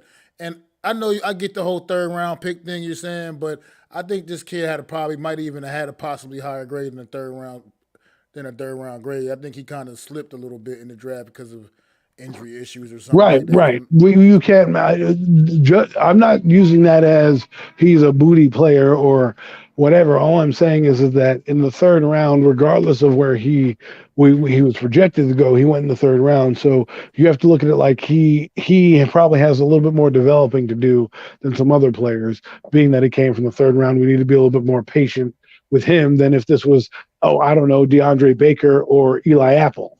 Right, where it's like, all right, they're in their second year. We need you to step up. Like, look at Xavier McKinney. He ascended in his second year. He got some playing time, ascended last year, and now we're like, man, he's going to be a Pro Bowl safety. Robinson was in his first year, didn't show us much to be desired outside of a few games where he was okay. And then the first game of the preseason, he gets beat twice in the same play. It's like, hopefully he does. Go ahead. Yeah, I was gonna say that. Go have to chalk that up to young inexperienced, and Bill Belichick pretty much knowing we're gonna get. We didn't get him the first time. We get a bad pass. We're gonna come right back with the exact same play, and the young guy's gonna bite again. And this time we're gonna get him. You know what I mean? Right. That's just Bill Belichick just being Bill Belichick. I believe on that. Well, we'll find out, like you said, on Sunday whether he's learned his lesson or not, or if they're going to change it up a bit. Because, I think this is a good test on Sunday. The Super Bowl representative in the Bengals, that their second team is going to be pretty solid. So it'll be another decent test. I wish they were playing the starters because I really want to test this O-line and offense against an actual starting defense because I don't want to have fool's gold. You know what I mean? Like, oh, we're dominating second teamers. We look good. We go up against Tennessee, and I'm telling you, man, that Carolina team, they dominated Washington on Saturday. They were in that backfield all game long. If it wasn't for the running backs having good eyes and vision where they got positive yardage, that Carolina team is good. So what I'm saying is that you're doing okay against backups against the vanilla scheme, which means nobody's really coming, and they still gave up hits to the quarterback. Well, this is my cousin right here in the chat. He is a Washington Commander fan. What's going on, Mateo? Thanks for stopping in, brother. And he wants the Commanders to try and test the deep ball and want to test the receivers more. We were talking about that earlier, actually. We think they definitely will be, man. You got the best like you said, you got the best quarterback that the Commanders have had since Kirk Cousins, to be quite frank. And Carson Wentz will definitely probably be airing that thing out to Terry McLaurin, definitely. Jahan Dotson, Curtis Samuel, everybody else they got. Logan Thomas, yeah. Carson Wentz has no problem letting that thing go. That's one thing you can say for certain and for sure about Carson Wentz. So, as we were talking earlier, we think you guys are probably one of the most slept-on teams, definitely in this division, but potentially even in the conference, man. I think you guys can possibly go out there and compete depending on what version of Carson Wentz we get, man. We get the Carson Wentz from a few years ago when he was a confident quarterback playing with the Eagles, or if you get the guy you've seen the last couple of years that can have his weird moments, you know what I mean? That's going to all depend, I believe, on him, man. I think you got a really solid defense, and you got a well-coached football team. So we'll see how far y'all can go, Mateo, man. But we will be coming for y'all, brothers. We will be coming for y'all. Just know that. We will be coming, but maybe not this season. But we will be coming at some point. You know, I mean, I'm liking a lot of what they've done. But to get back to the Giants, kind of wrap it up, there are certain things I want to look for in this game. Now I'm definitely going to be watching the quarterbacks, no doubt about it. Now, because I don't think he's going to give the first team reps against. And if he does, it's going to be because, you know, he's going to if he does, it might make Tyrod Taylor look too good, because what if he gets first team? What if he gets reps with the first team and it's the Bengals second or third teamers in there and he's lighting it up?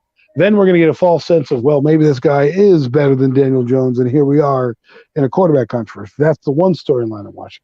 The second one is the tight ends. There's no established number 2 tight end on this roster right now. It's a pretty sad state of affairs, if you ask me, with a franchise that has a history of some tight ends in their lineage. You know, Mark Bavaro, Zeke Mowat. You had Howard Cross. You got Jeremy Shockey.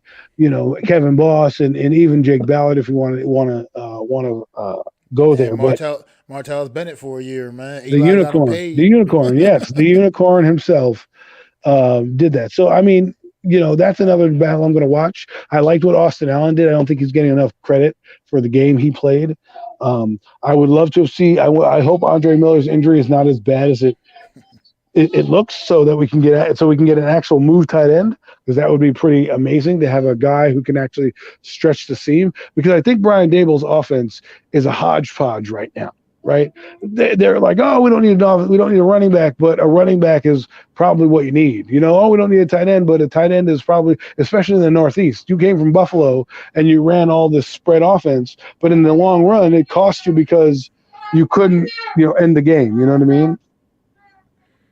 Yeah, I mean, Tudo, I agree with you. Wentz has been, like, the last few years has been kind of like, a couple years has been a little down for him, but at the same time, he had a good statistical year last year with the Colts. He just has those moments where he's making those weird critical errors, man. But this guy is still a pretty young guy, man. And I believe in the talent that I've seen in the past from this guy, and I believe that if he can put it all back together again, it could just help make Washington a very dangerous team. That's just how I feel about it.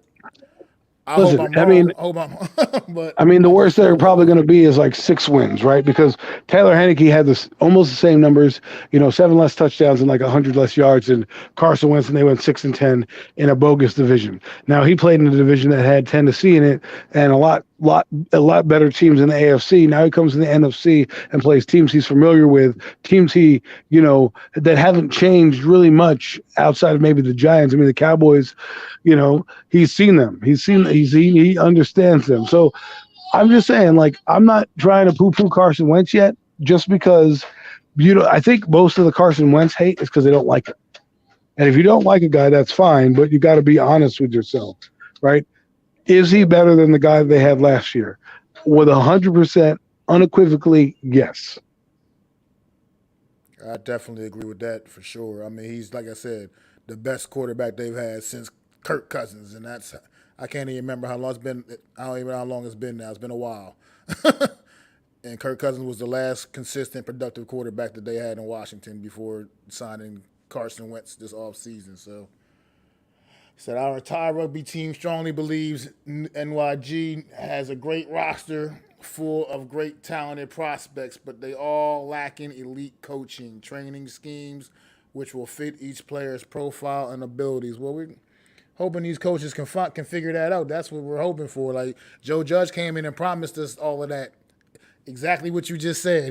He came in and promised us all of that, and he gave us none of that. That's where I think Dable's coming in nicely, and that's why I think the Daniel Jones things is so intriguing, because maybe they are finally doing it. You need a coach who's going to rip the Band-Aid off and tell the players, you're not good. You're not good. You're not good enough to make this ball club. I'm sorry, right? And I heard that Joe Shane and Brian Dable both were in the room when they cut players, meaning they both care about the guy. They're not hiding. They're trying to be as honest as possible. And I like where this regime is going.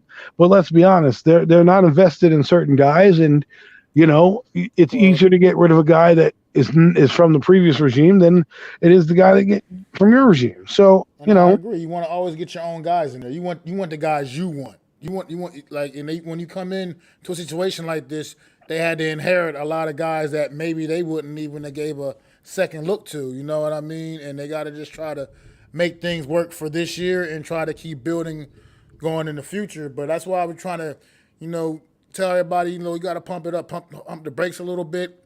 Can't expect, I want to see progression, and I want to see this team be a lot better. But at the same time, as much as I would love to see us go 11-6, I can't sit here today on the Real Deal NFC East Roundup on August the 17th and believe that we're going to go 11-6. I just can't do that with what I see on the field, what I know. I can't do it either. What I know this team is right now. I do believe I'm seeing some improvements that I'm liking. Like I said, shout out to Unpopular Opinion Sports, a.k.a. NYG22, put out a good video last night breaking down the offensive line performance in the preseason against the Patriots last week. Definitely getting better. Still not all the way where it needs to be. I'm liking what I'm seeing with the run blocking. Pass blocking still needs a little bit of work, but I am seeing true progression at the very least. Let's be honest. They played the second team. It was good that they played the second team, but I'm not anointing them nothing yet, because until I see it against a legit defense, I'm happy. This is why I'm disappointed than most people, because to me, I'm looking at the first team O-line, and I need Saquon Barkley to run for 60-yard run, because you shouldn't be playing these guys the way you are. Now, it tells me that Bill Belichick's team is a well-coached team, so the second teamers know what they're doing. And for me, I want them to dominate. That's why this game Sunday is important to me in terms of determining whether or not our offense, which, by the way, might be makeshift. Okay, we've already Feliciano was injured and in and out of the lineup. We got Azudu in and out of the lineup. So there's a lot of moving parts going forward, which makes me a little nervous heading into the season if these guys are out long term, right? So, and I hope we don't get any more injuries this game, because that would really derail our season. I mean, right now, that's the way this roster is constructed. We do need people. We need people because we need our best players to stay healthy. We can't just keep affording to lose guys. But at this same time, you got to coach these guys up. The guys you got to get them coached up and get them ready to go, because you just never know, man. You just never know when somebody's going to go down and when your number's going to get called. So at the end of the day, man, I think with this new regime is going to need another year to get some more of their own guys in here, guys that they really truly believe in and want. I think they had a pretty good draft. I like what I'm seeing from the young guys thus far. Unfortunate for that one offensive lineman that's going to probably be out for the season, unfortunately. The kid from North Carolina, but it's a tough break there. But at the same time, man, I like the draft he put together, Joe Shane put together. And I feel like another draft away from being legitimately competitive. I think we can be, like NYG said up here, I think we can be more competitive and make some improvement this year. 7 or 9 wins is realistic, I believe, possibly. But I just can't really see much more than that. Honestly, I can't really see unless this team 9 wins to me is a lot. 9 wins to me is a lot. That to me is like we're flirting with the playoffs. Like I'm not trying to have fool's gold. Like I know a lot of people want to win this season, and I'm not saying I don't. What I'm saying is like this regime is not about wins and losses right now. This regime is about building a franchise that is going to sustain success, not trying to get to the playoffs now to justify some drought because the fans are angry and ornery for a playoff berth. No. Build it correctly, do it the right way, take your time, make sure you get the ammunition you need to get a quarterback because the other teams in the NFC East are ready in case their quarterbacks falter, like the Eagles, who have 2 first-round picks. In case Jalen Hurts falters, they're going to package those guys and move up. So this season is evaluate. If somehow you luck yourself into 9 wins and you're there at the end of the year, so be it. But at the end of the day, just be competent, be cohesive, and grow. Make sure because we got a lot of young guys on this team. We need them to get experience, Yeah, I agree. And too, though, I mean, hopefully maybe we can have some of that same luck you guys had, man. Because we need it here. It's been a long time, and you know what? I'm tired of my team being bad. I'm tired. I want to see my team be winners again. I want to see us look like a competitive, competent football team again. And it's just been a long time coming, man. So hopefully we can have some of that same luck like you guys did. I mean, I'm going to call it just luck. Just get coached up a lot better and turn things around, man, for this organization because this is a prideful franchise, man. And you know what? It's bad for the league when the New York Giants are trash like this, man. It's not a good look for the league, man. This is supposed to be one of those teams that's supposed to be in it to win it, man. And we have been just floundering for the better part of the last 10 years, man. Barring that 2016 season, which was, we all know, a bought and paid for year, making it to the playoffs. That was just an aberration, man. That was fool's gold. That's what that was. That was absolute fool's gold. And I don't want that to happen. I don't want that to happen again. That's all I'm saying. Yeah, absolutely not. Absolutely not. But yeah, you see this comment from NYG right here. Like he said, I agree with it too, man. We struggled last year against anybody, no matter who the hell it was. Even like you said, second units, third units, practice. It was bad. That's how bad our O-line was last year. They couldn't move anybody out the way, no matter who the hell they were. Everybody looked good against this offensive line a year ago. So to me, even though it was only the first preseason game, and like you said, they weren't even playing against the starting defense, it was still positivity, man, because it was still a lot better than the efforts I was seeing last year. But we're at the 2-hour mark now, man, so we're going to get ready to wrap this show up for the week. I want to thank everybody for coming out in the chat today, man. Really do appreciate you guys tuning in, man. NYG, you've been here for the whole ride, I feel like, man, and really appreciate the support, brother Tudo. Everybody else that stopped in, man, really, really appreciate it. You got any final comments, Adam? Before we get up out of here, man, get ready to wrap this thing up. Know, everyone, that it's preseason, but there is a lot you can gain from the preseason. So when you watch these games, and I know a lot of people tell you they don't mean a damn thing or they don't mean this or that, they do mean a lot of stuff. And these next 2 preseason games are going to show you and give you an idea how good this team can be and how much work this team needs. Okay, because you're going to be playing 2 teams in the AFC that are still hungry. The Cincinnati Bengals, who are going to play, and they're going to have to play more players because they just lost 5 guys, right? They're down to 85. And then you're going to be playing the Jets, who, no matter what year it is, whether it's 1996 or 2022, they always play hard no matter what. It's as if the Jets know that that's the game they have to showcase, and they want to beat Big Brother. They want to beat the Big Brother. It's like the Mets, right? The Mets want to always beat the Yankees. So these next 2 weeks are crucial for guys' development. So just sit back, relax, and enjoy it.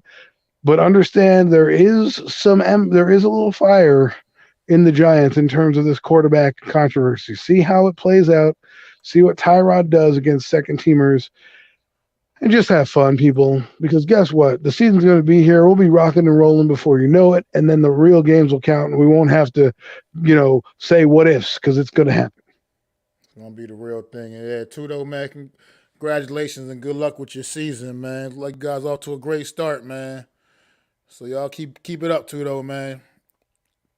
Thanks, your unpopular opinion, NY/aka NYG22. I always get mixed up which one I'm going to call you, man. I see the unpopular opinion sports up there for your YouTube name, but I always see you in the other chats. It's NYG22. I always keep having both of them come out my mouth every time I say your name. I just call them NYG22. If that's not right, then it's like when people call Prince. I'm like, he was a symbol. What am I going to call him? I'm not going to say the artist formerly known as Prince. That's too long. Unpopular opinion sports. That's long. NYG22, easier for me to remember. So that's how I'm going to do it. But definitely appreciate the love. And we are going to get ready to wrap this up. And y'all know 100% for sure, we going to be back next Wednesday, same time, breaking down week 2 of the preseason for these teams in the NFC East. So we want to thank you all for coming out, joining us for another edition of the Real Deal NFC East Round-Up.